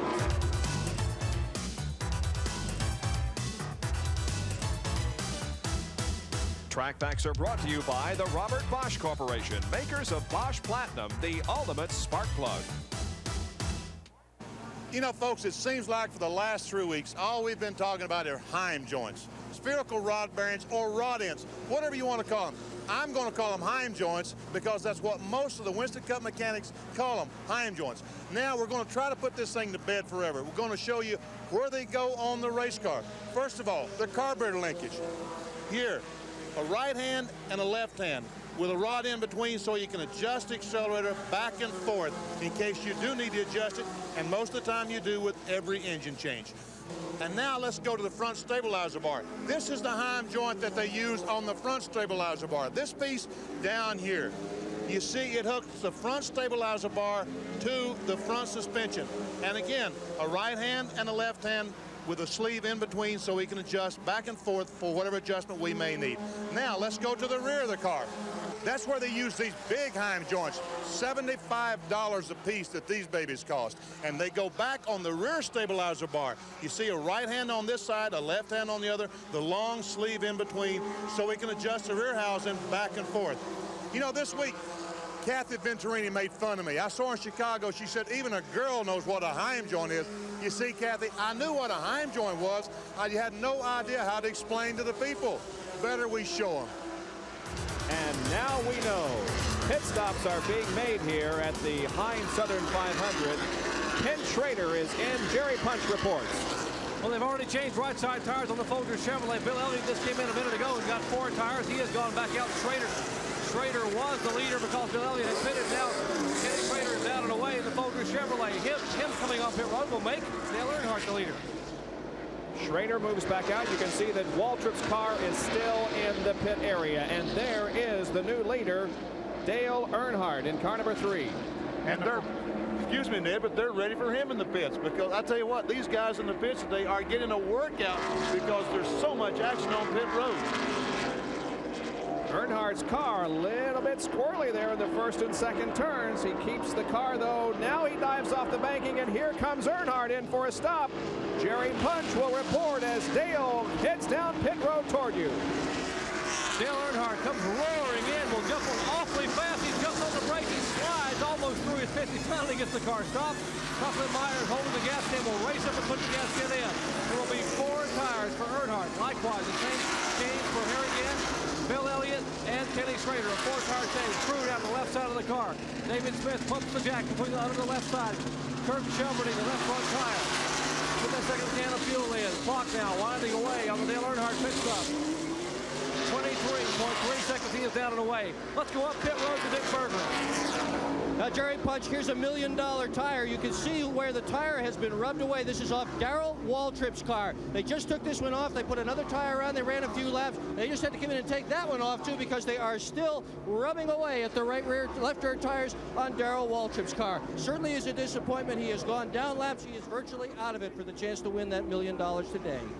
So Bill Elliott will still be the only driver to have won the Winston Million. He did it in '85. Darrell could have done it today, but it appears as if he will not. The lead is now in the hands once again of Harry Gant as we are live on Race Day America at the Heinz Southern 500.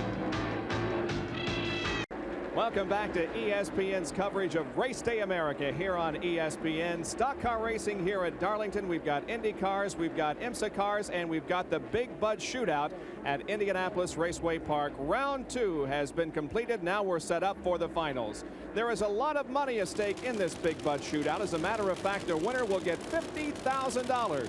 And you can see the huge crowd on hand at Indianapolis Raceway Park.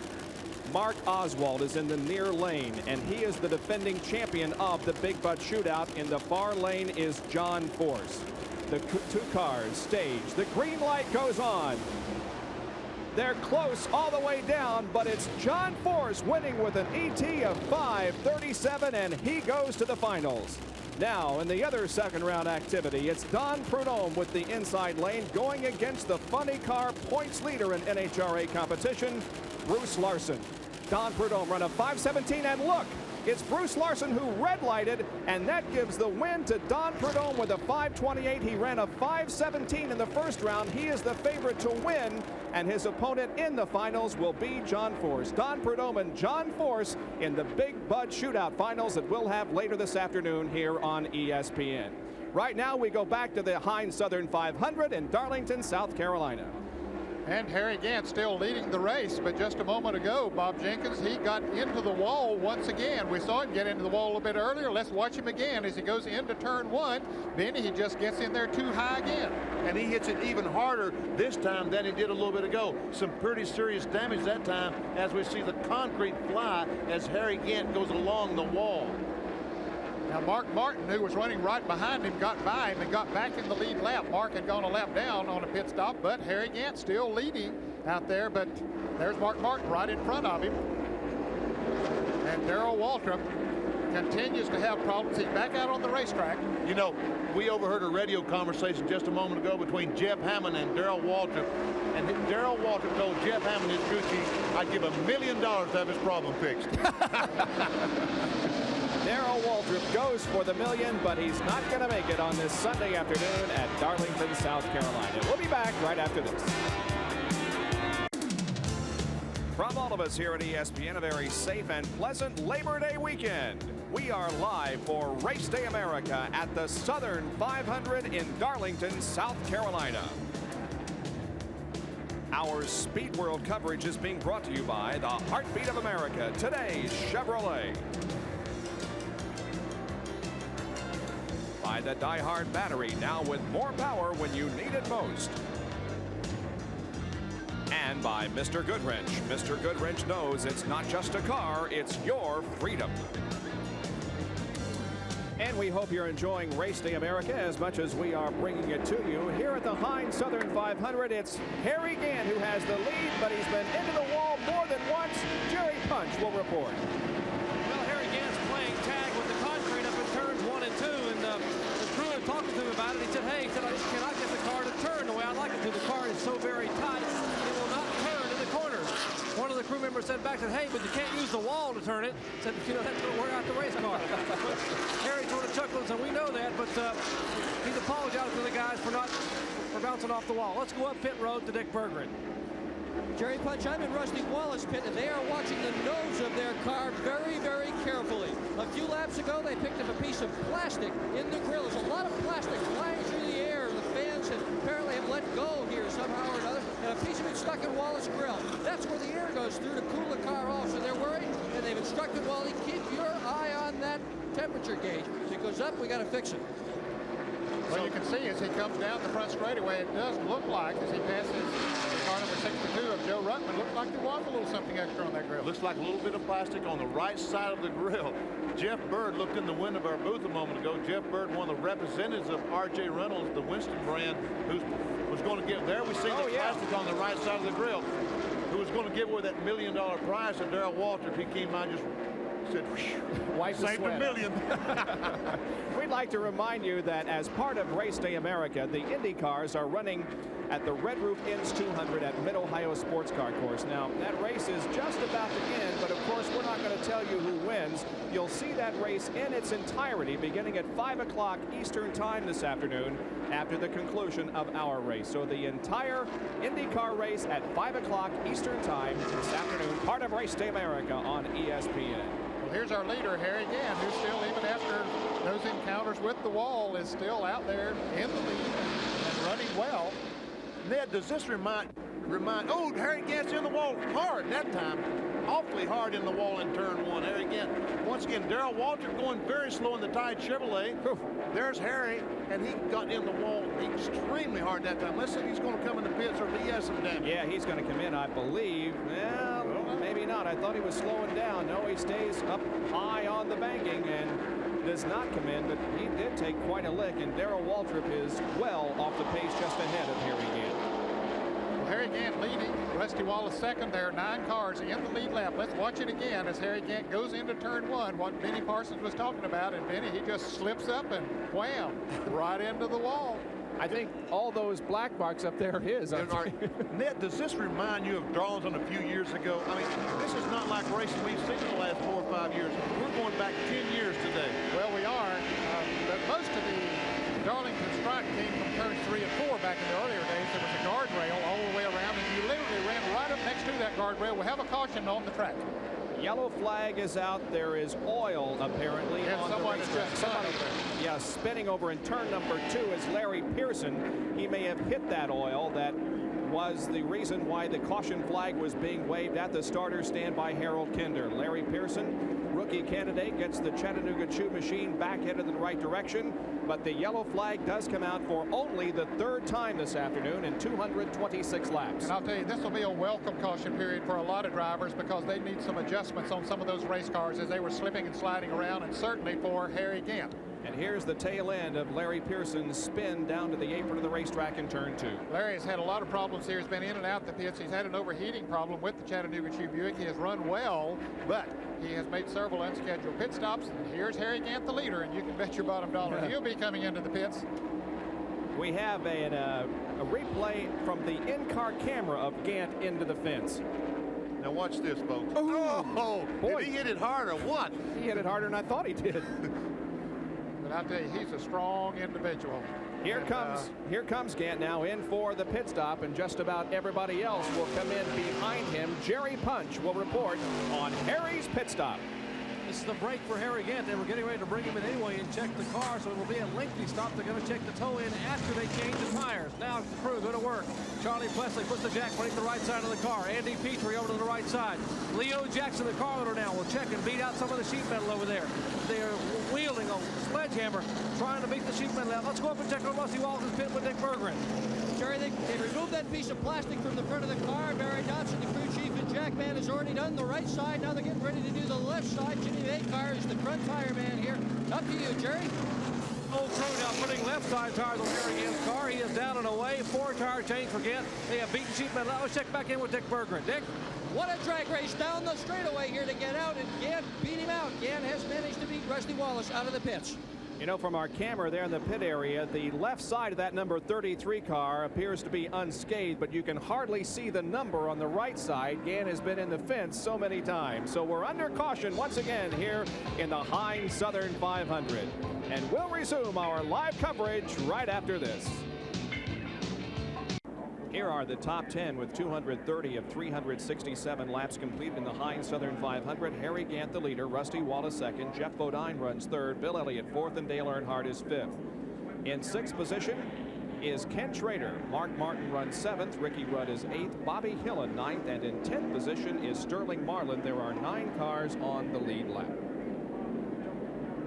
And we are still under caution because of oil on the racetrack and a spin over in turn 2 involving Larry Pearson. There is Harry Gant, the leader, and here is Darrell Waltrip, who is catching up with the field after having come in for another pit stop. And Darrell has pretty much now seen his chances of winning the $1 million go away. Yep, I think it's gone down the drain now. There is Harry Gant. Well, and you can see now the left side appears to be okay, but look at the right side. Oh, he's worn that right side out. That's the way you used to do them here, Benny. You're right. Many years ago, before they changed the track in turns 3 and 4, you just literally ran right up next to the guardrail. And if you didn't wear your car out and look about like that, you was not getting around this racetrack at a very good speed. But that's all supposed to have changed over the years, but Harry Gant apparently didn't tell him. It's not changed for Harry. Rusty Wallace did beat Harry Gant out of the pit, so Rusty is going to be the leader when we go back to green at the Southern 500. That will be in just a moment. There's his profile, at least. He now, of course, is a car owner. Hello, Cale, of Dale Jarrett's car. And Dale's a couple of laps down, but still in the top 20. Now, Rusty Wallace will be the leader when we go back to green. And you recall that there was a piece of plastic on the front end of that race car, perhaps causing some overheating problems. There it is on the right side of the grill. It's been taken off, however. Dick, have you got it? Well, here's the piece of plastic that was on the front of Rusty Wallace's car. He's got some other problems, too. He had problems with his shoe, wound up having to take it off. He got it back on again in the last pit stop, and they also have been having troubles matching the tires. They said last time it was too loose because the left rear just didn't grow, and they say they hope they got it right this time. All right, and we will watch Rusty Wallace as he sets the pace for the restart here. Now, that's Rick Wilson in number 4 to the inside. He's a lap car. So is Morgan Shepherd back there in car number 75. The cars that are on the lead lap are to the high side of the racetrack. And here is the green once again on lap number 233. We're back to racing in the Heinz Southern 500. Those fellows have had trouble going in turn 1 by themselves. I don't know how they're going to do it 2 abreast. Well, Rick Wilson was down on the inside. He was a lap down, at least 1 lap down, and now he's getting back in the lead lap. So Rick Wilson will now be the 10th car in the lead lap as Rusty Wallace in car number 27 now is the leader.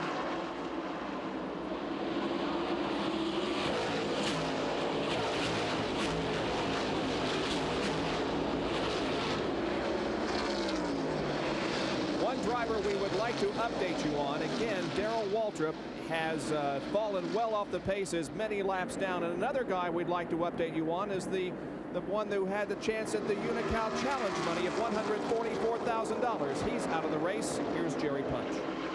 Let's get to the pit stop, Bob, for an overheating problem, and brought the car back to the garage area, and we came back here to see how they were doing, and he was changing the street clothes. Alan, looks like your day's over with. What happened? Well, you know, the engine didn't really overheat. A fitting broke off the front of the cylinder head and all the coolant came out. You know, it really wasn't the fault of the engine. Certainly wasn't the fault of the Xerox antifreeze. A fitting broke off the front of the engine. Very freak thing. I've never seen it happen before. You had a fitting break. In fact, you were looking at the fitting when we walked up here a minute ago. We might want to show the people that these things do break occasionally, and the coolant leaked out, and that was your day was over with. So the Unocal money will go on to Richmond next week, and you'll get a shot up there. We'll just come back next week and do our best. You know, the Xerox Ford Thunderbird was running pretty well today. Car was just a little bit loose, but we were on the lead lap, and we had plenty of time to adjust, and it's just unfortunate that happened. Tough break for Alan Kulwicki. Alan Kulwicki and others will be eligible for $152,000 in Unocal Challenge money next week at Richmond. We've got a freight train, almost like a Talladega freight train forming here.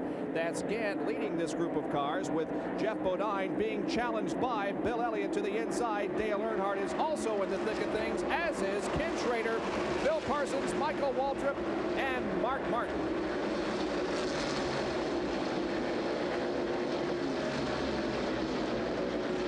Elliott position there as they try to jockey around on the racetrack. Elliott holding his car to the inside.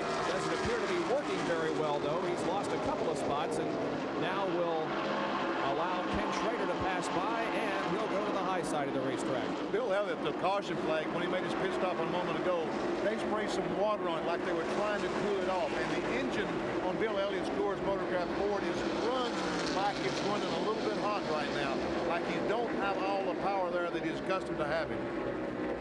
And Dale Earnhardt's car sliding high near the outside wall in turn number 2 as he battles alongside Jeff Bodine. And boy, he just moves right on out in front of him. Here's Schrader now coming up on Jeff Bodine. Bodine driving the yellow and white number 5. Bill Elliott right behind the Ken Schrader, who's in the red car. So good battles going on here for Jeff Bodine, running in the 3rd position. Well, he was until Dale Earnhardt went by there a moment ago. Now Earnhardt is 3rd, Jeff Bodine is 4th, and Ken Schrader in 5th place. Bill Elliott running in 6th place. And here's Harry Gant. Dale Earnhardt coming up on him. Gant is running 2nd, but Rusty Wallace has pulled out to a good lead over Harry Gant. So Gant's car does not seem to be as quick now as it was earlier. Now, whether that getting into the wall hurt him some or not, Earnhardt, after a couple of unscheduled pit stops, or at least one unscheduled pit stop under green flag conditions, has gotten himself back in the thick of this battle, trying to take over the second position. Then he's just looking for a place to go on the racetrack to get around Harry Gant. He really is. I think that Harry probably has hurt that car by bouncing off the wall down. The toe end might be just a little bit off. And you know, when everything has to be as precise as it does, a little bit, an eighth of an inch, a 16th of an inch can make a great deal of difference. Well, Dale Earnhardt has taken over the second position in the Goodwrench Chevrolet, and there are the second, third, fourth, fifth, and sixth place cars all running very, very close together. And Jerry Punch, what's going on with Bill Elliott? Well, gentlemen, you commented about the fact that they were spraying some water on the Bill Elliott car during the pit stop. Let's talk to Dan Elliott. Dan, you were spraying water on the car in the pit stop. Do you have an overheating problem? No, we don't have a problem, but we were afraid as close as the temperatures were running to hot that we would have if we didn't keep it cool on the pit stop. He's not experienced any problem on the track yet, but temperatures are real close. Well, that's a consensus among the Elliott family. I spoke with Dan here as well as Ernie, and they talked to Bill in the car. The temperature looks pretty good.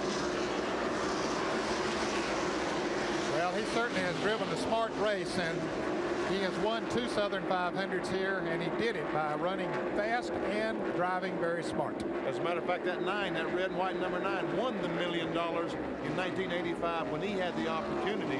He stepped up to the line and got the one. Ooh, and Dale Jarrett got the wall down in turn 1. Just as we watched Bill Elliott, I wanted to let you know, Ned, your boy touched the wall down in turn 1. I watched him a few laps ago, and he was getting very high in that turn, and evidently caught up with him as he has with a few others here today. As we watch Bill Elliott now, just running along there behind Ken Schrader. Ken Schrader in the red car in front of Bill Elliott, running in 5th place.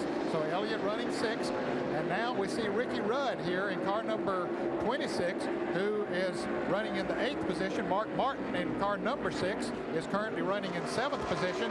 So good battles there. Ricky Rudd had gotten a lap down early and fought his way back into the lead lap. So this last caution flag has helped him. And as you pointed out earlier, Benny, he has had one of the fastest cars on the racetrack today. So don't count that young fella out. He sure is. And there's the 30 car that Michael Waltrip, Darrell's little brother, and the black and white 55, that's Phil Parsons, my younger brother. And behind them, the red car number 57, Hut Strickland, running one of the Rookie of the Year contenders this year. And we go inside Hut's car now. Of course, this car is sponsored by the same company that's sponsoring this race. And he's hanging right in there in that number 57 car. He has some sheet metal damage on the outside of that car too, so he's had a little encounter with the wall. He's currently 4 laps down, but he has been running good here, but he has made a couple of unscheduled pit stops as a result of getting into the wall back a little earlier.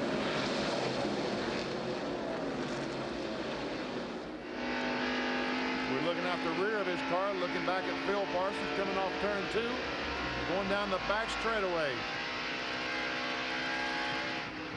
Back off into turn 3, on the brakes, back on the throttle as they come off between 3 and 4. Phil, by the way, is 2 laps down, running in about 15th position. Michael Waltrip leads this group of cars down. Hut Strickland right behind, and then Phil Parsons. The 33 car of Harry Gant is still in 3rd position, and he's right behind Rick Wilson as we're riding with Harry. Now on the restart, Rick Wilson had jumped out in front of Rusty Wallace and had gotten back in the lead lap, but since then Wallace has passed Wilson and has gone on away, so Rick Wilson is now running 1 lap down. Harry Gant looking to the inside of Rick Wilson going into turn 1. Can't make the move. Let's go to Dr. Jerry Punch on pit road. Well, gentlemen, you commented that Harry Gant is not running nearly as well now as he was maybe 30 or 40 laps ago. Let's eavesdrop a little bit with crew chief Andy Petrie and find out what the problem is. Andy, is the problem in the front end of the car? Do you have a possible problem with tow out? Well, Harry's eased into that wall down there in 1 and 2, I think it is, a couple times, and it's knocked the front end out just a little bit. The car's not handling quite as good as it was. It hadn't been handling for about 30 laps now, but we had a big enough lead a while ago. It didn't really show. We still had this caution, and the other cars have caught up. We thought we'd try it this one time without adjusting the tow out, but we made the elect to change the tow out on the next caution. They're a little bit concerned here in the Skull Pits as they want to get Harry's front end adjusted so he can go up there and run with Earnhardt and the fellow they're all chasing, Rusty Wallace.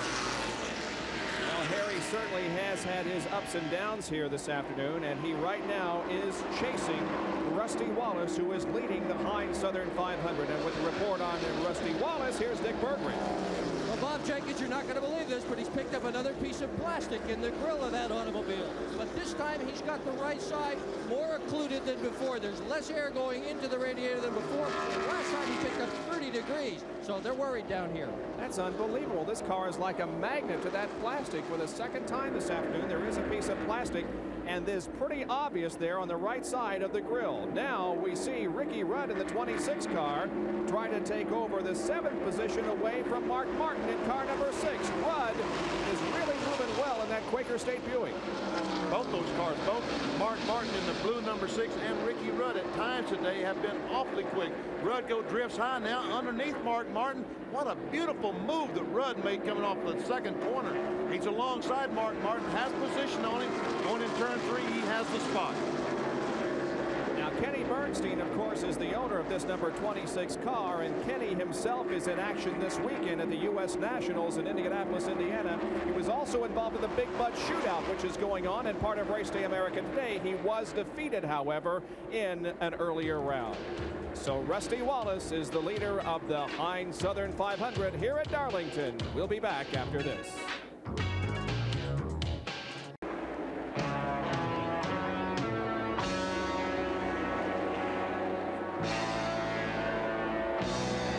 NASCAR racing today from the Heinz Southern 500 in Darlington, South Carolina. And you saw a new look, Darlington, as they have removed the roof from the main grandstand here on the straightaway. And you also saw the leader come down the straightaway. Now he's already into turn number 3. That is Rusty Wallace, who is leading this race with 255 laps to go. Now, for those of you just joining us, Darrell Waltrip will not win $1 million this afternoon. The car has had several problems. Darrell has been into the fence and bent the car, and they've spent several laps on pit road. In fact, he is 7 laps down. So there will be no $1 million awarded in Winston Cup competition this year.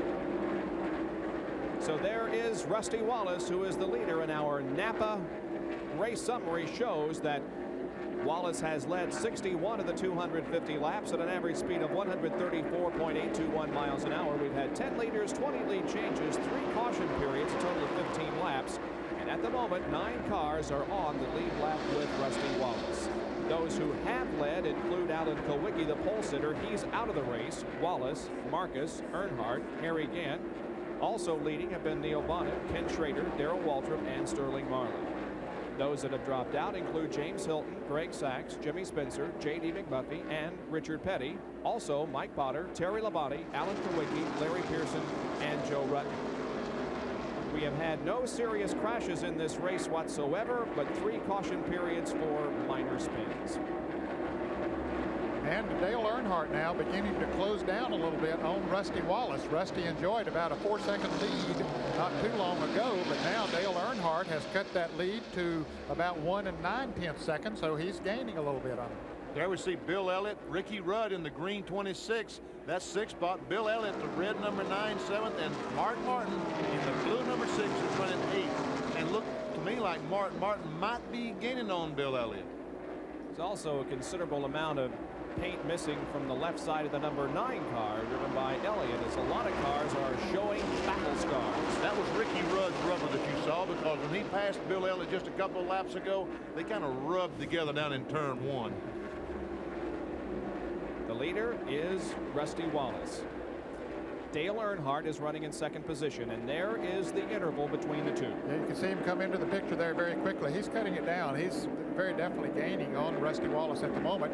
As they come across the start-finish line, we'll put our trusty stopwatch on him. There goes Rusty Wallace, and here's Dale Earnhardt, and it is 1 8/10 seconds.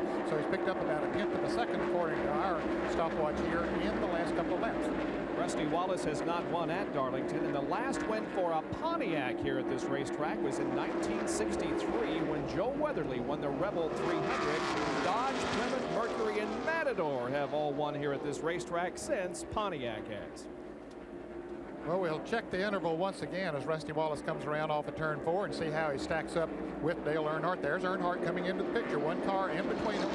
Start the clock. There's Earnhardt. 1.5 seconds, so he's cut it down even a little more. So he is definitely gaining. Talking about winners here at Darlington, Darrell Derringer won the 1966 Southern 500. Want to say hello to Darrell. He's in the hospital in Charlotte, North Carolina, very, very ill. And Darrell, our prayers and best wishes are with you. And a former car owner who had a winner here at Darlington, Hoss Ellington, is also in the hospital in Wilmington, North Carolina. And Hoss, our very best to you, and wish to see you out of the races here before too long. Let's check the interval once again. I think it's going to be even closer than 1.5 seconds than it was last time. Ooh, it's 1.2 seconds. So indeed, Dale Earnhardt is closing in on Rusty Wallace, the leader of the Heinz Southern 500. And look how high Earnhardt is running in that turn once again. You know, he scraped the wall down there a little bit earlier, but that didn't deter him from driving up there again. Well, Race Day America here on ESPN. We checked in now with Mid-Ohio. We have checked in with the Big Bud Shootout at Indianapolis Raceway Park. We'll have the IndyCar race for you at 5 o'clock Eastern Time. But now, let us go to another venue on Race Day America. That would be San Antonio, Texas, where Ken Squire is standing by with report on the GTO competition in San Antonio. We're in the 7th lap of a 1-hour GTU championship race in beautiful San Antonio, Texas. Temperature about 100, and the competition is just as hot. As you see here, Wally Dallenbach in the blue and white stroke car. Number 9 is leading the number 4. West German Hans Stuck riding second, and Millen out of New Zealand in the new Nissan car maintains third. Pete Halsmer, the pole sitter, has fallen to 4th. In the GTU class, Leitzinger continues to be out in front over Lance Stewart. Here you see the number 75 car. That's Millen.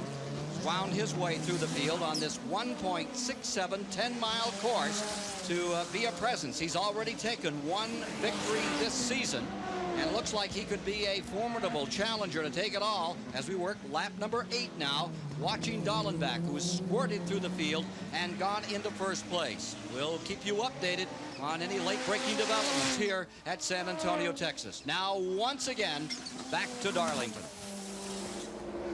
All right, thank you, Ken Squire. Well, one of the support races to that event, the International Sedan Series, and there are the results. Scott Hare, the winner, at an average speed of 59.160 miles an hour.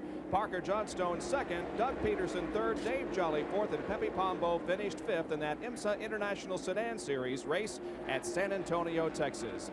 And Ken Squire will have that complete race for you at 1 o'clock tomorrow. We're back at Darlington, South Carolina, and the Heinz Southern 500 with the skies once again very black overhead. The top 10 at the moment with 265 laps completed. Rusty Wallace, Dale Earnhardt, Harry Gant, Jeff Bodine, and Ken Schrader. And running 6 through 10, Ricky Rudd, Bill Elliott, Mark Martin, Bobby Hillen, and 1 lap down in 10th is 75 Morgan Shepherd. And look, Dale Earnhardt has caught Rusty Wallace, and this is for the lead. Earnhardt has fought his way back and forth to the front. He and Rusty Wallace have battled quite a bit here this afternoon. They got separated for a long time as a result of unscheduled pit stops, but now they're back together. I believe that Dale is going to make a run at him. He moves to the high side of the racetrack, and let's see if he can mount a challenge here to Rusty Wallace. They'll come down the backstretch, and Earnhardt will use that outside line. He pulls alongside of Rusty Wallace as they head to 3. It's Dale Earnhardt grabbing the lead from Rusty. Yeah, Dale Earnhardt gave him the running room that he needed and just moved to the inside and let him go. Let's go to Dick Berggren, who's with Jimmy Makar on the Rusty Wallace team. Well, Jimmy, you guys just got eaten up. What happened?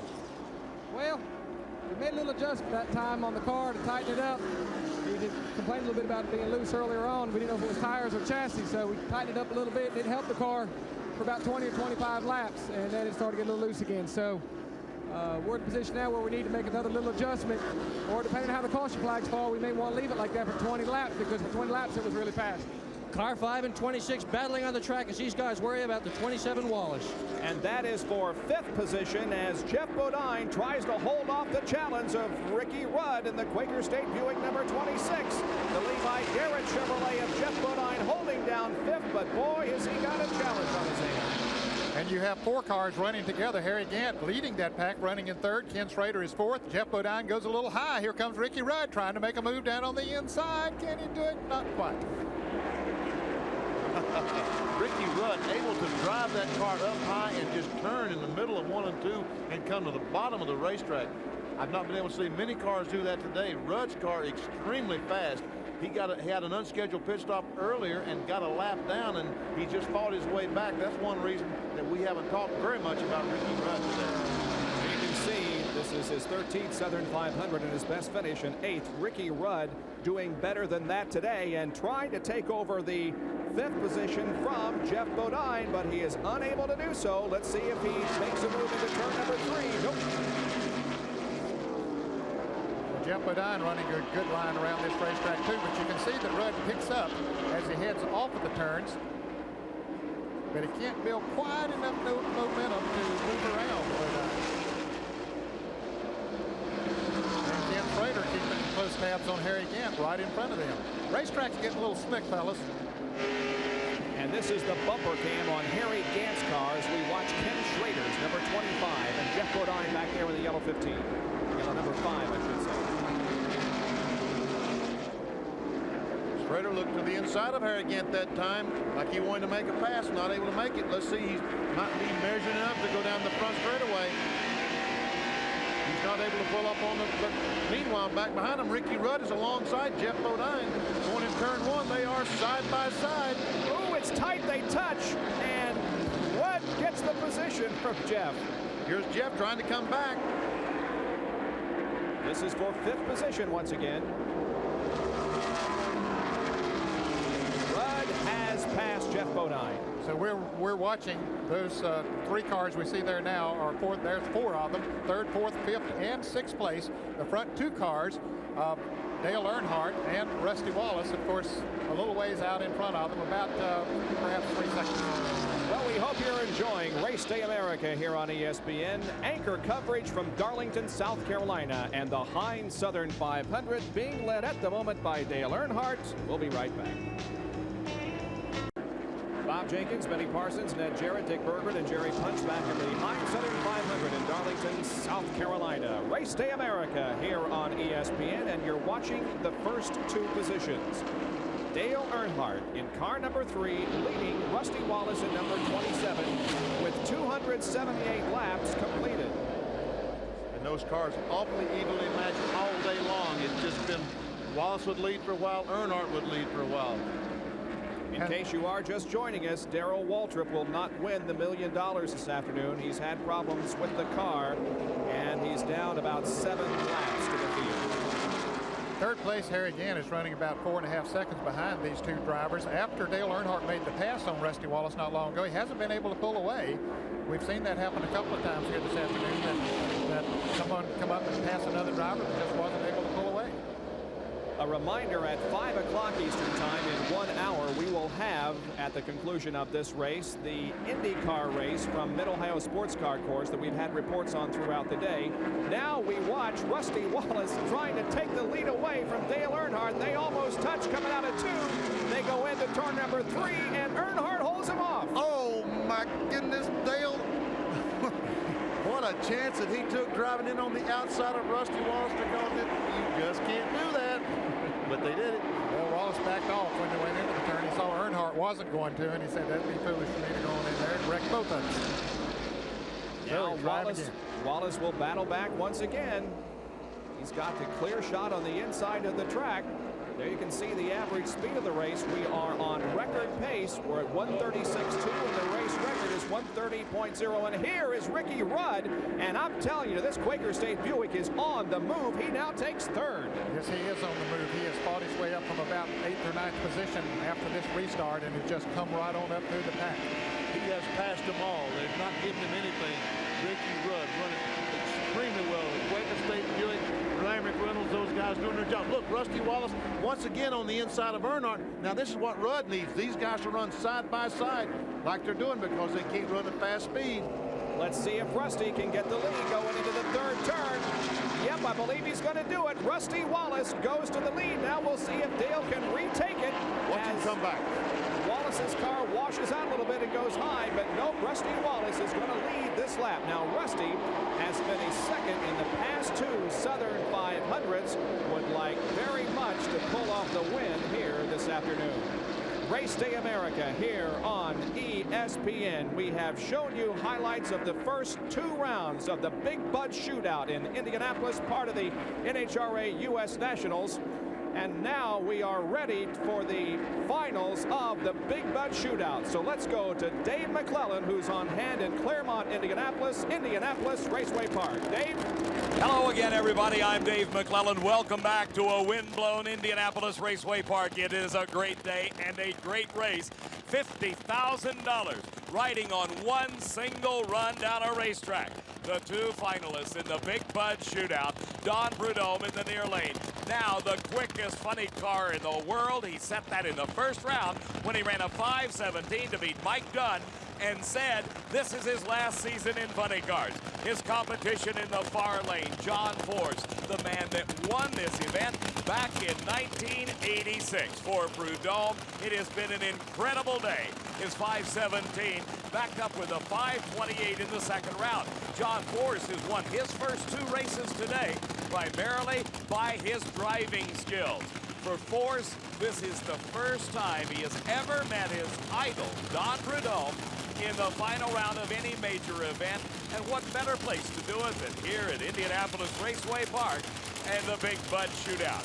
Earlier, Steve Evans visited both pit areas, Don Prudhomme and John Force.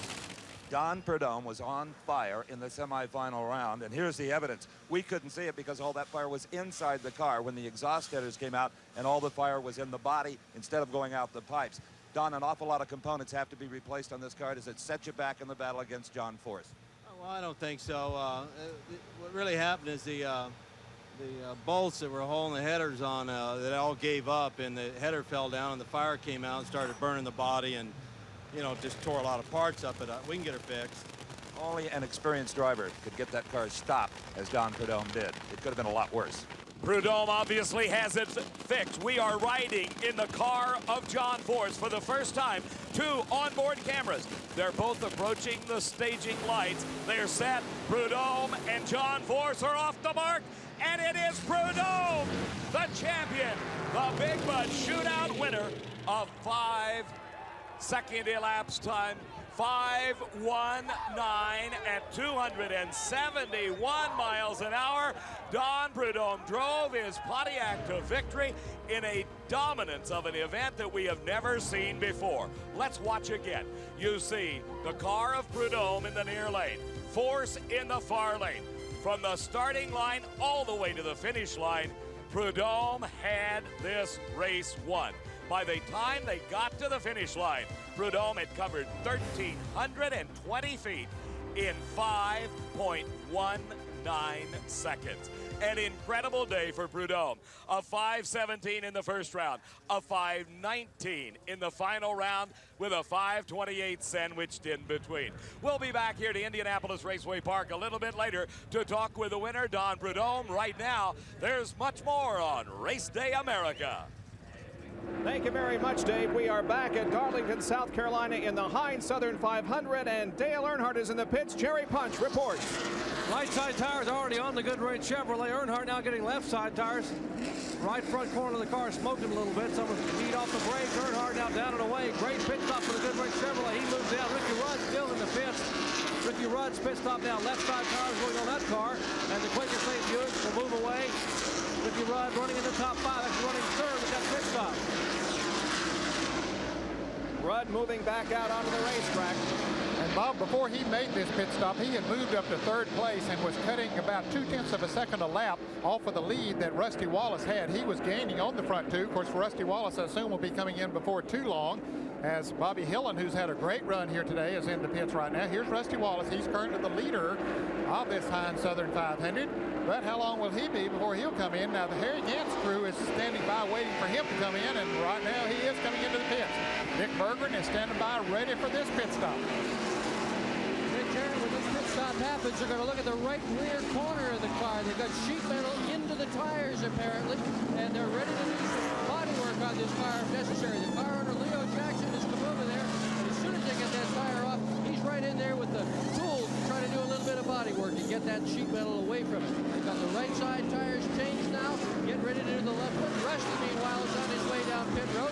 As Jackson does a little bit of work on the right front sheet metal.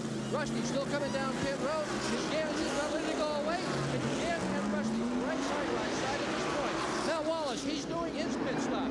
Rusty Wallace going to get right side tires. Bodine is going to be pitting right behind him. Remember, Rusty wants to change the handling of his car, and it got a little bit loose. So here's their opportunity to try to tighten it up. Right side tires done on Rusty Wallace's car.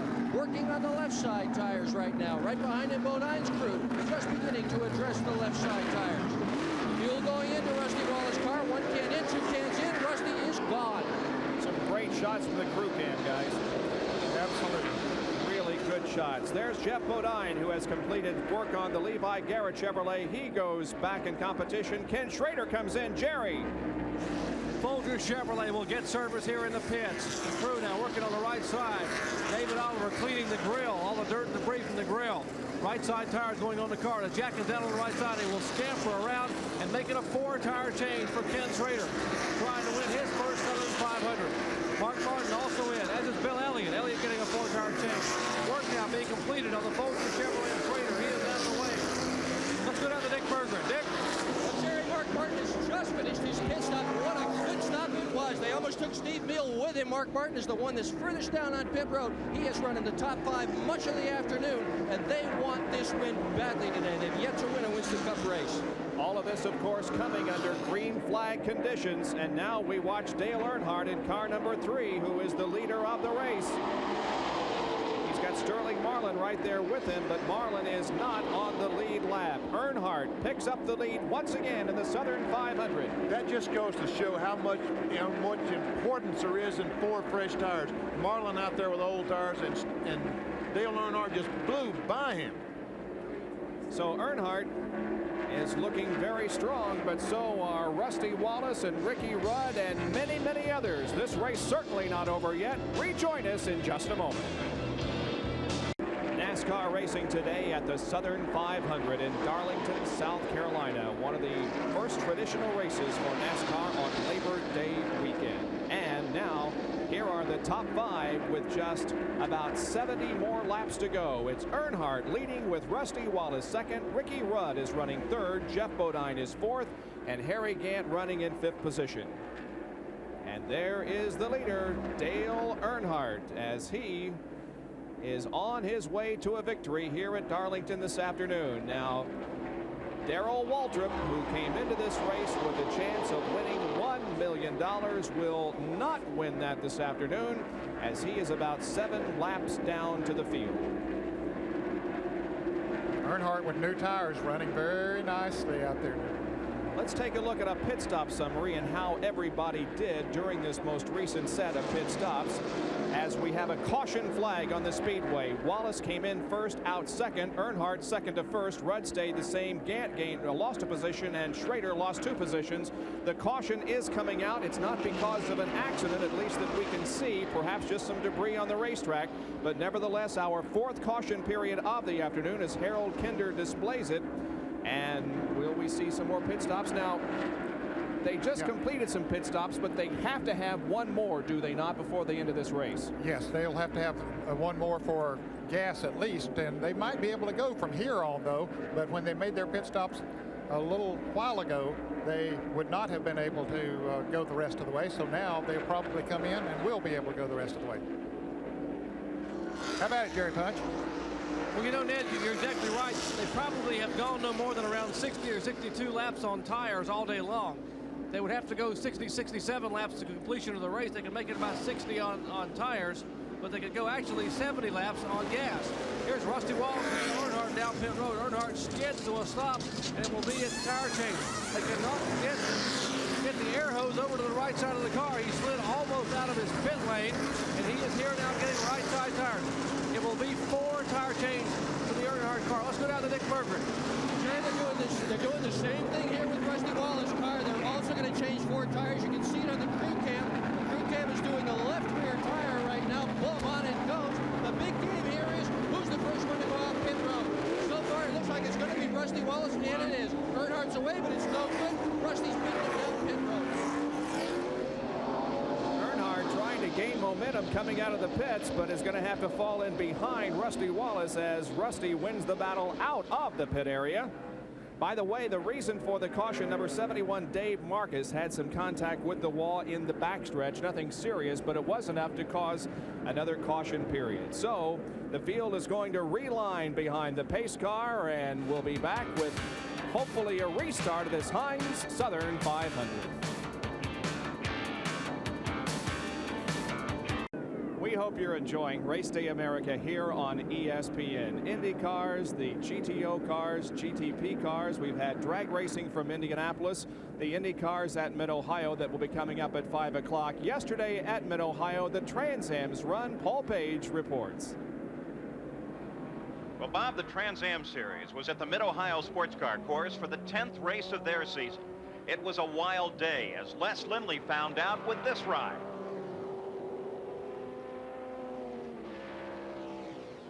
Early on, series point leader Dorsey Schrader passed the pole sitter Irv Hare to take the lead. Schrader was in search of his third straight win. The tough road course took its toll on the Trans Ams. Bob Sobey lost his front end in an early tangle. Up front, Hare and Schrader continued their battle, with Hare retaking the lead on lap 20. Back in the pack, number 9, Dick Danielson, took a dangerous foray off the course and somehow avoided big trouble. But Schrader, a lot for Rookie of the Year honors, was in no danger as he moved back in front of Irv Hare. A little farther back, Tommy Kendall in his 01 Chevy Beretta blew past Paul Gentilozzi for third place.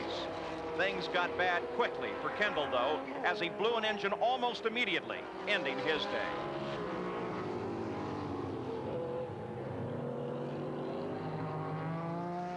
Irv Hare's day also ended early as he blew an engine while running in second place. Number 33, Scott Sharp, running well, had taken over second after Hare's problems. But Lady Luck caught him too. He got off the track with just one lap to go. Max Jones slid past him and finished second. That put Schrader and his Mustang alone at the front.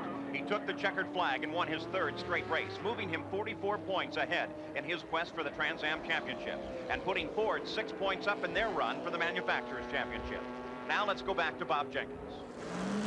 Thank you, Paul. And the results of that Trans Am race yesterday shows that Max Jones finished second to Dorsey Schrader.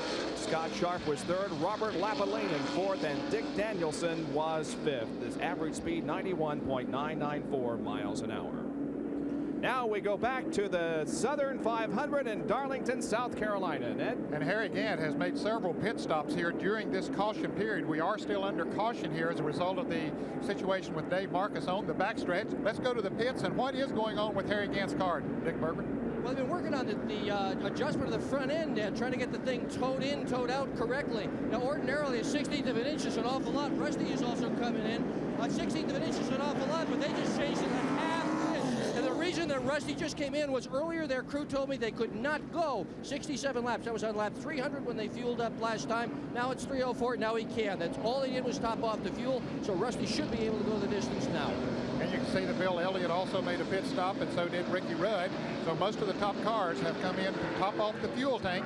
They'll gamble, I guess, Benny, as far as the tires are concerned. Jerry Punch has said about 60 laps is all they can go on a set of tires. Yep, they're going to gamble. Here's Darrell Waltrip in the pits one more time, and his shot for $1 million gone away.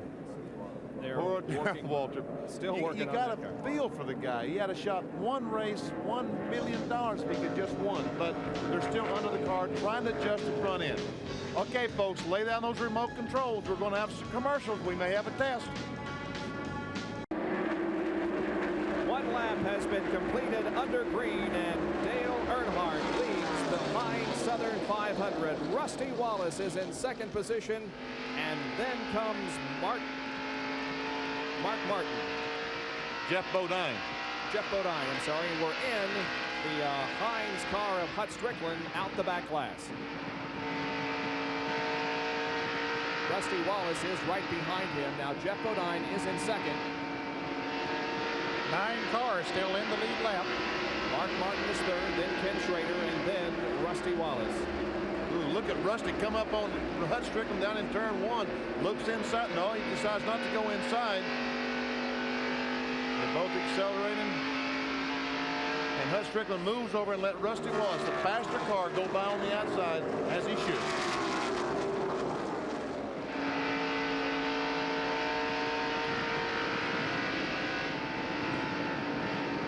The 9 cars that are in the lead lap, Dale Earnhardt leading, Jeff Bodine second, Mark Martin third, Ken Schrader fourth, Rusty Wallace fifth, Bill Elliott sixth, Ricky Rudd seventh, Bobby Hillin eighth, and Harry Gant in 9th position. We should give a call to the Jeff Bodine pit crew because he went in running about 5th and came out in 2nd spot. So Waddell and those guys did a super job on that last pit stop by Jeff Bodine. There's the interval between the leader, Dale Earnhardt, and second place, Jeff Bodine. Now, Mark Martin is very close on Jeff Bodine. Martin in the blue Rose Light Ford, number 6. The yellow car of Jeff Bodine running in second place. Earnhardt pulls away a little bit from the second and third place car. Kenny Schrader, you can see him come into the picture in the red car back there. He's running in 4th place. I wonder where Mark Martin came from. Then I remembered that a bunch of cars made their pit stops and then came back in 3 laps later just to put that other gallon of fuel in there. Mark Martin and Jeff Bodine, 2 cars who did not come back in, so it might be close on gasoline for those 2 cars. Mark Martin is starting his 4th Southern 500. His best finish is 17th in 83. Looking for his first Winston Cup win. He's recorded a couple of second-place finishes earlier this year. Right behind Mark Martin is Ken Schrader in car number 25, and he begins to close in now on Mark. And he did come back in for just a little bit of fuel and also a chassis adjustment. Made a slight chassis adjustment on the Folger Chevrolet. Might be enough to get him to the front. We'll see. It's interesting that the 2 of the 3 Rick Hendrick cars are running in the top 5, except the one that Darrell Waltrip wanted to be running in the top 5. Yeah, the man that had a shot at $1 million. And right now, Darrell Waltrip is running 7 laps down in 21st position.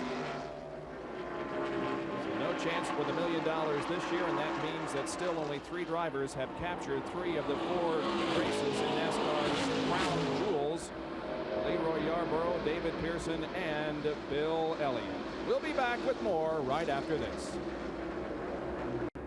I'm Bob Jenkins, and welcome back to Race Day America here on ESPN. Stock car racing, IndyCar racing, drag racing, and IMSA racing from San Antonio, Texas.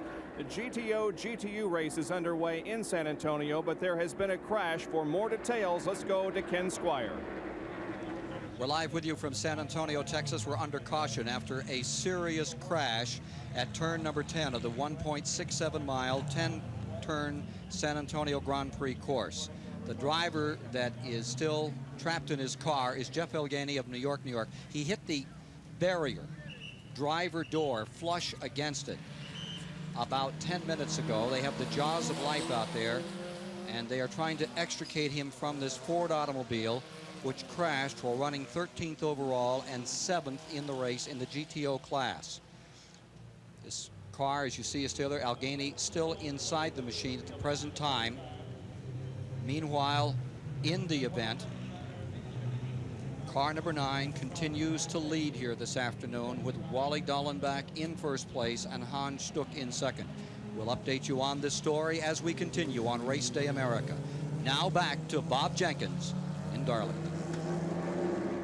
Thank you, Ken, and we will continue to have reports from you throughout the afternoon. Right now, we'll give you a full field summary at the end of 315 laps here in the Heinz Southern 500 at Darlington Raceway in South Carolina. The leader of the event is Dale Earnhardt. And he has a piece of paper on the front of his grill, as we saw earlier on Rusty Wallace's car. It doesn't look like that it would affect him that much, but certainly it will shut some air off for going into the radiator. You can see the balance of the cars. Those are the 9 cars in the lead lap. Sterling Marlin 1 lap down, so is Morgan Shepherd and Michael Waltrip. And let's talk about Jeff Bodine. Dale Earnhardt is just going to pass by Jeff Bodine in just about a second or two. When we left you a little bit ago, Jeff Bodine was running second. He has evidently lost a cylinder or had some problem. He has slowed dramatically and now is a lap down in the Levi Garrett Chevrolet. And he was running in second place when he slowed down, Benny. He just now went a lap down to Dale Earnhardt. And so his hopes have gone out the window, it looks like, as far as a victory here today. And you're seeing a race recap and those that have dropped out of competition. And now we focus in on Dale Earnhardt leading the Heinz Southern 500. Dale looking for his third win of the 1989 Winston Cup season, and if he should win, he will add to his points lead in Winston Cup competition. He came in 53 ahead of Rusty Wallace. Darrell Waltrip, we remind you once again, is about 7 laps down because of many problems that he has had during this race and has no chance of winning the Winston Million.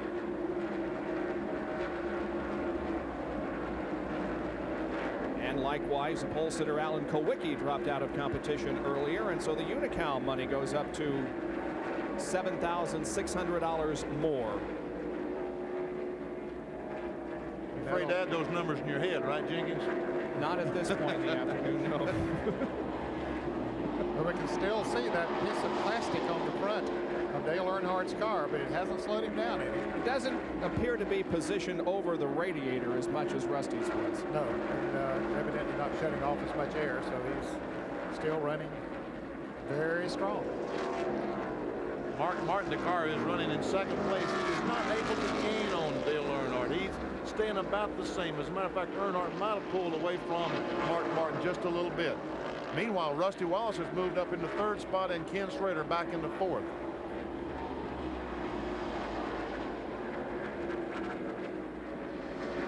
Let's watch Earnhardt and see if he's going as high as he had. Well, he went into the turn. Here's Bill Elliott and Harry Gant battling for position.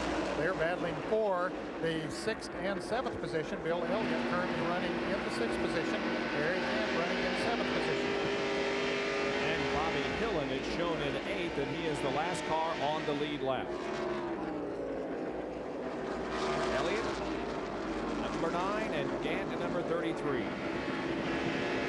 If you've just joined our telecast, Harry Gant in the Skoal Bandit Detroit Gasket Oldsmobile. You're looking from inside his car now. Early on in the race was one of the most dominant cars here, but he had some contact down in the first turn wall 3 times today, and they made some repairs the last pit stop, adjusted the front end, so that's one reason he's back in 7th spot. And we're now inside the number 57 car of Hut Strickland. The Heinz race cam. We're looking out the back glass of that car. That's Dick Trickle in Miller Lite Buick. Tries to make a move on Hut, can't make it. Hut running about 18th place. The race winding down here in Darlington, South Carolina. Can Dale Earnhardt hold on and win the Heinz Southern 500? Back at the Heinz Southern 500, part of Race Day America.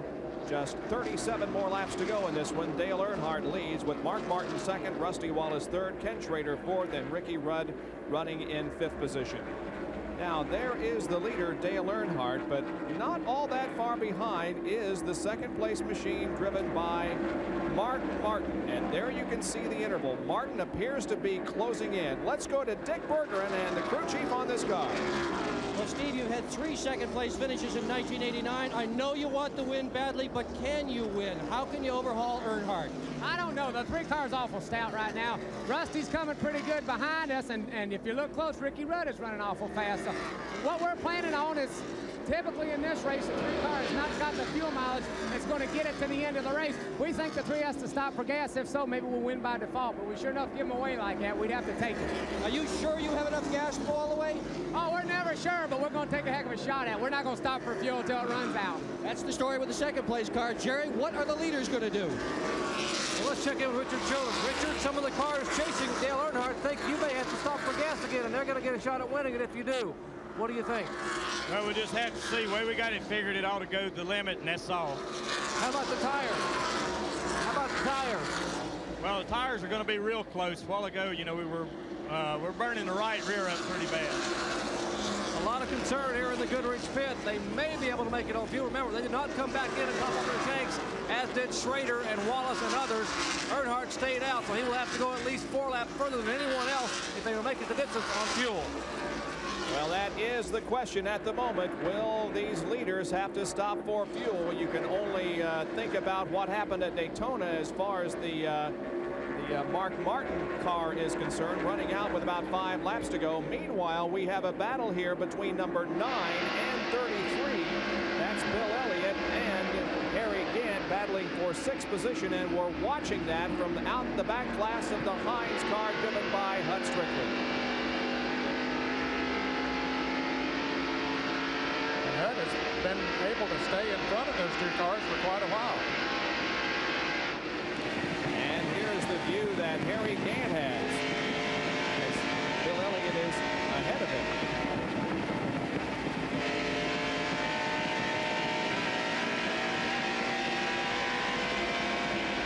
Bill Elliott sitting there between the 2 camera cars. Here's the Hines car again as we look out the rear view of him into Bill Elliott. So Bill right in the middle of the picture.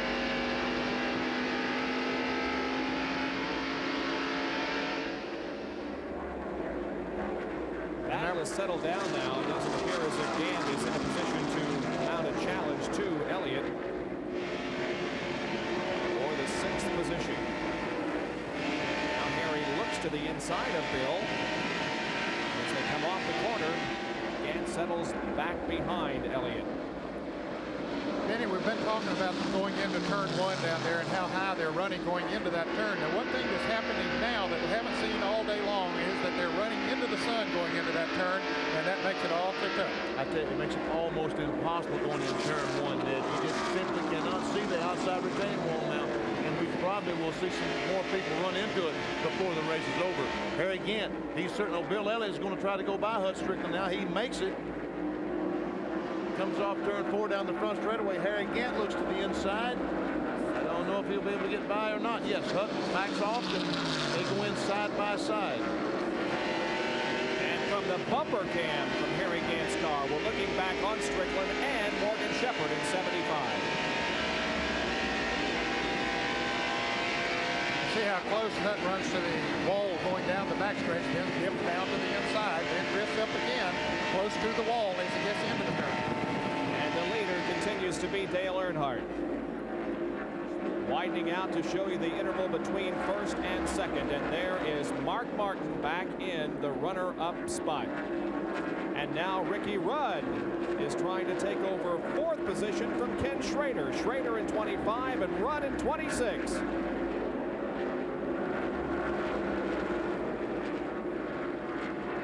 Well, now Ken says, hey, you know, I got us in numerical order here. 25 comes before 26. You shouldn't be out in front of me, but Rudd don't think anything about that. Now watch Ricky Rudd go in high on the racetrack and just turn under if he does it like he's been doing. Watch that. Oh my goodness, how fast he comes off that 2nd corner. Now Rudd will pull alongside down the backstretch, and Rudd is going to take away the position from Ken Schrader, so Rudd moves to 4th. It looks like that Ricky Rudd's car is about equal to all the rest of them up in 3 and 4, but down in 1 and 2, he just kills them. And Ned, watch him go in turn 1. I'm not sure if it's not his entry into the corner. See how much higher he goes in than everyone else? I'm not sure that he hasn't found him a groove up there that's better. I think he has, and that allows him to cut left when he comes off of that turn. He goes in higher and lets him make the turn a little bit quicker than others, and it could be that at this point of the race, it certainly is working for him right now, because look how far away he is pulled from Kenny Schrader. And there's Rusty Wallace, a 3rd place car directly in front of Ricky Rudd. So I would say that Ricky Rudd is going to catch him before long. And let's watch him again as he goes into this turn. As you said, he goes in very high, even though he's going into the sun. But watch him cut left now, and he comes down to the inside of the racetrack coming off of there and picks up a lot of time. But he is indeed catching Rusty Wallace for the 3rd position. It's Earnhardt leading and Mark Martin running 2nd. Ricky Rudd closing in on Rusty Wallace for 3rd position. We'll be right back. The point leaders when we went into this event included Earnhardt, Wallace, Martin, Waltrip, and Allison. And here's how they are running in the race here this afternoon. Earnhardt is 1st, Wallace 3rd, Martin 2nd, Waltrip 21st, and Allison 20th. So you can see the first 3 positions aren't going to change very much if they finish in the order they're running right now. Now the top 5 with Just about 22 more laps to go. It's Earnhardt leading with Mark Martin second, Rusty Wallace third, followed by Ricky Rudd and Ken Schrader running fifth. Darrell Waltrip could take a licking on $2 million today. Not only the Winston million, but also the $1 million you can win for the Winston Cup Point Championship, because he's taking some serious blows today back in wherever position he's running. It's way back. I know that. About 21st.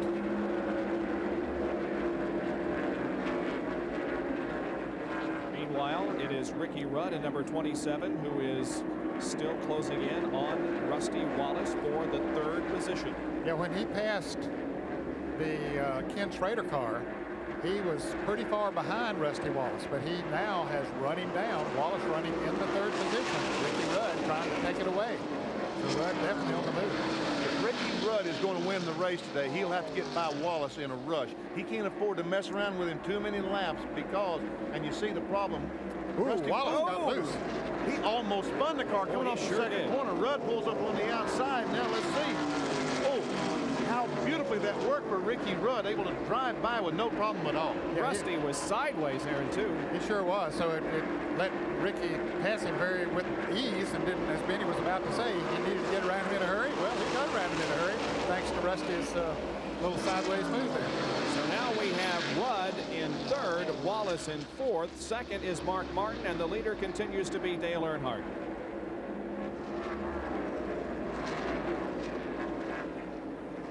We will take a look once again at how Rudd took over third position from Wallace. Watch Wallace get almost completely sideways coming out of two. And Rudd saw what was happening, took advantage of it, moved right up on the outside. But he had to have a lot of confidence that Rusty Wallace was not going to spin that car, because when he made that move to the outside, if Wallace does spin, he's going to back it into the wall and he'll catch Rudd. But Rudd had a lot of confidence in it. You're right. There was going to be two cars in that wreck. There's Dale Earnhardt, our leader. The Goodrich Chevrolet continues to lead. Ricky Rudd may be the fastest car on the racetrack now, but I don't know that he's got enough time to catch. There's Mark Martin, the second place car. I don't know that he has time, that Ricky Rudd has time to catch Dale Earnhardt and Mark Martin. Martin looking for, as we said, his first Winston Cup win. What do you think is the best strategy for winning a race here at Darlington? You know, there's two ways to win these things. You can luck into them, or you can go out and drive to the front and drive away and win them. We hope to win either way. We work every week to try to make the Stroh's Light Thunderbird strong enough that it can drive to the front and drive away. We hadn't accomplished that, but we've run good enough to win races on a lot of occasions, and so we look at it from both ways. You know, we hope to win the race. We hope to have a fast enough car to win the race, but lightning bolt speed doesn't win these races. You know, sometimes it does, but it doesn't always. So if we don't have the field by 0.2 of a second, we're not too shook up about it. Well, not only is he going for his first win, but Mark Martin is also in the hunt for the Winston Cup Championship, third in points when we went into this Southern 500. Now, here's an interesting story. Michael Walton at number 30. The Country Time Lemonade Pontiac computer racing simulator was stolen from a hotel last Sunday. Now, it resembles this car that's on the racetrack. And many of you fans who have been at the racetrack and gone into this simulator know that it's a real experience. If you see the thing on the road or know of its whereabouts, you're asked to call the team owner, Chuck Ryder, at 704-377-6991. All cars will be kept confidential. They're looking for that Country Time simulator that was stolen last weekend. What would you do with it if you had it? I don't know. I guess you would play in it. Yes. Well, that's unfortunate, because it had become a fan favorite around the country as they took it to different parts of the country to be on show, so the fans would get an opportunity to get inside the experience of driving a race car. And Michael Waltrip, by the way, is 2 laps down in 11th position. We're winding down the Southern 500 here at Darlington Raceway. We'll be back right after this. Back at the Heinz Southern 500, the Keystone race in ESPN's Race Day America on this Labor Day weekend, and you're watching Dale Earnhardt in the GM Goodwrench Chevrolet number 3 leading, and he'll have 10 more laps to go when he comes down this time. The question is, Does he have enough fuel to complete the distance? Historically, this car gets less fuel mileage than any car on the circuit. I don't know. It's going to be a very, very close situation of whether Earnhardt can make it or not. Probably any car out there that is a contender now can make it. The only question mark is Earnhardt. He has a 2 4/10 second lead over Mark Martin. Certainly that's not enough that he can come into the pits and go back out. But it's a fairly comfortable lead right now. Second place belongs to Mark Martin, and there he is. You know how much racetrack there is between first and second. And the interval stayed about the same that last time around 2 4/10 seconds. So they're maintaining about the same speed. Earnhardt still going up close to the wall when he goes into turn 1. A great record for Dale Earnhardt here at Darlington. 3 of the last 7 races. You know, his dad, Ralph Earnhardt, was inducted into the National Motorsports Press Association Hall of Fame at a banquet here in Florence, South Carolina, adjacent to Darlington, a city that's adjacent to Darlington, I should say. And that was a great night for Dale Earnhardt and his family. And Jerry Cook, of course, also was inducted into the Hall of Fame. We saw 2.3 seconds separating first from second position. That's Davey Allison, by the way, right ahead of Mark Martin. His car is smoking just a little bit. We'll follow Earnhardt down the back straightaway and get another interval between the two and see how they compare. This time by, there will be 7 laps to go for Earnhardt. Just about 10 miles if his car will just last. That's only about 2 gallons of fuel. Here comes Martin. Shaved a couple of tenths off, but I'm not sure he can take the lead from Earnhardt unless Dale runs out of fuel. Yeah, actually he lost just a little bit that time, but I think it was as a result of passing Davey Allison when he came off of turn 4. So we'll check him the next time around as Dale Earnhardt goes around Dale Jarrett's hardest Pontiac.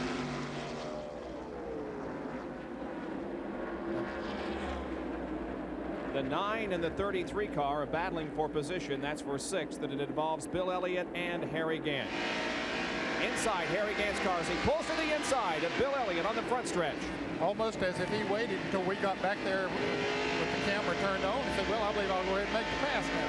But watch Bill Elliott. He's coming back on the inside of Harry Gant. They're side by side off turn 4, and they touch. Oh, boy, do they touch. Wow, boy, Elliott really got into the side of Gant. Yeah, that could have taken both of them out there very easy, but being good professional race drivers, they were able to hang on to him. So Gant takes over the 6th position. Bill Elliott now 7th. Got a lot of cars running in the lead lap here, fellas, as fast as they've run, and as many green flag laps as we've run here today. We're about to break a 16-year-old record in terms of speed.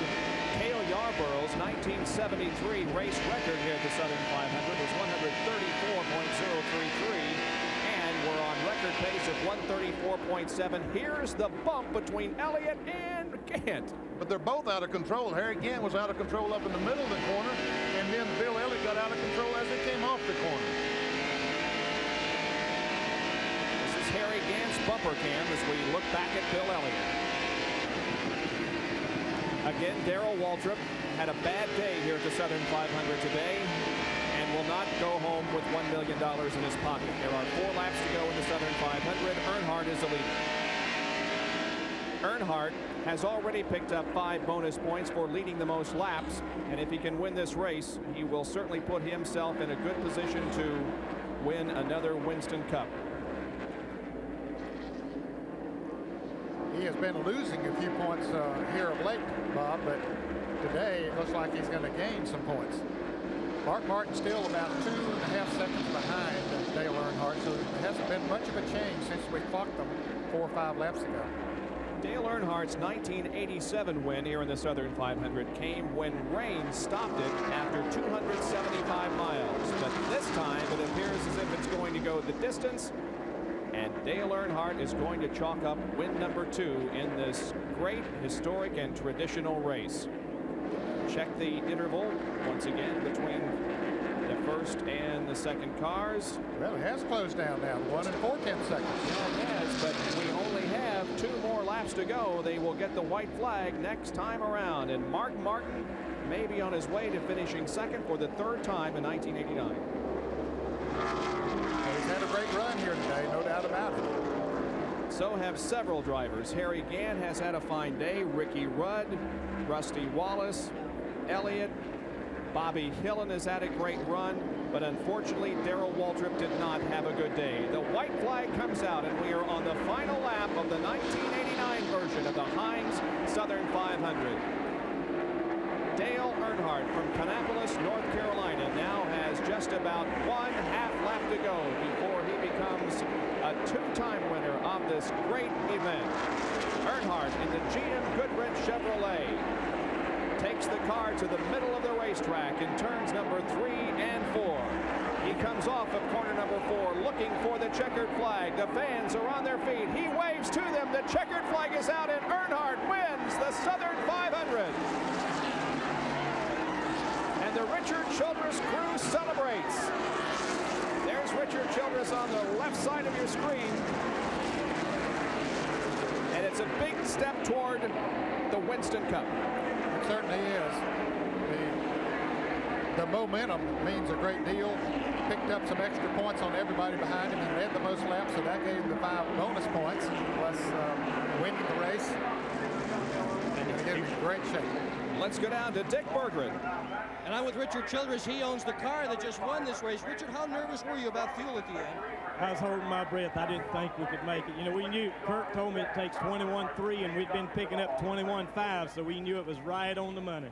A lot of the teams at the other end were wondering if you were changing 2 tires on some of those pit stops. You were so fast. How much did this crew contribute to the win today? Well, you know, Dale did a fantastic job. Anytime you run here and do like that and not get in trouble, you know, he done a great job. The crew did a great job all day. I'm proud of them all. And they're going to head to victory lane right now, Bob Jenkins. This is a very happy bunch. All right, thank you, Dick. Well, both Darrell Waltrip and Dale Earnhardt went into this race with 4 wins each at Darlington, and now Dale, with the win today, has the most. We'll be right back. The Heinz Southern 500 at Darlington Raceway has been won by Dale Earnhardt, Mark Martin second, Ricky Rudd third, Rusty Wallace fourth, and Ken Schrader finishes in 5th position. And our Speed World coverage of the Southern 500 being brought to you by Quaker State Motor Oil. The big Q stands for quality, always has, always will. By Anheuser-Busch, we brew our fine quality beers to be enjoyed responsibly. Remember, know when to say when. By Pronto, featuring quality auto parts at lower prices. And by Xerex, the antifreeze coolant for extreme conditions. Now we go down to victory lane in our winner's circle interview being brought to you by the Die Hard battery, now with more power when you need it most. Dale Earnhardt climbs out in a victory celebration here at the Heinz Southern 500 and gets a big swig of Gatorade. Dale, partner, I know you're out of breath. Congratulations on an outstanding effort this afternoon. Well, you know, thank the Lord for a good, safe race. This GM Goodrich car ran good. Richard and the crew did a good job. Damn, I was praying there at the end. A lot of concern over the tires, that possibly the tires wouldn't make it 67 laps. I was worried more about the gas. Truly fitting as he reaches up here and gets Taylor Nicole, his young daughter, and gives her a big hug here in victory lane. What a sweetheart. Dale, a family weekend here for you. Truly fitting that you would win here after your father, Ralph Earnhardt, was inducted into the Hall of Fame last night. Well, we really won this one for him. He was riding with us all the way. I think he brought us home with our gas. Dale Earnhardt, the current Winston Cup point leader, will expand on that point lead today after winning the Heinz Southern 500. Now we'll get to the ground and get his breath. He is totally exhausted, and they will get some Gatorade in him, and he will get a little bit of air, but an outstanding effort. Let's go up to Dick Berggren. And I'm with Darrell Waltrip, and he is absolutely surrounded with reporters. You can still manage to smile somehow. What got your problem started, Darrell? Well, we wasn't running too good there to start with, and so we made a 4-tire change on the green and come back out, and we were right there with Harry and Dale. Dale had a problem. I was racing with Harry. I just felt that I had to make my move then. If I'm going to get back in the lead lap, if I'm going to have a chance at the million, I got to stay with Harry and try to get around him and get back in the lead lap. And lo and behold, he hit the wall in turn 2 and got his car all messed up. And I thought, gosh, this is going to work great. I'm going to be able to get around him. So I was trying too hard. I just was trying too hard, and I got the car up high down there in turn 3 and 4, and there's a bump down there, and it hit that bump and bounced itself into the wall. everything was okay. I didn't lose that much time, didn't tear up anything that badly. A little smoke, but no problem. But then I really was trying too hard for the condition the car was in. I should have backed off, bided my time, got it fixed, and went back at them at a later date, only one lap down. Come right through there, did the same thing again a few laps later, and it hurt it pretty badly that time. So, you know, turn 4 owes me $1 million, any way you look at it. Well, he's got a later date coming. He's still got a chance at $1 million to be the Winston Cup champion. Darrell Waltrip here in the pits waving bye-bye to everybody. Bob? All right, thank you, Dick. Here are the top 10 finishers this afternoon in the Heinz Southern 500. Earnhardt, Martin, Rudd, Wallace, and Schrader. 6 through 10, Harry Gant, Bill Elliott, Bobby Hillen, Morgan Shepherd, and Sterling Marlin. Now the point standings after this race.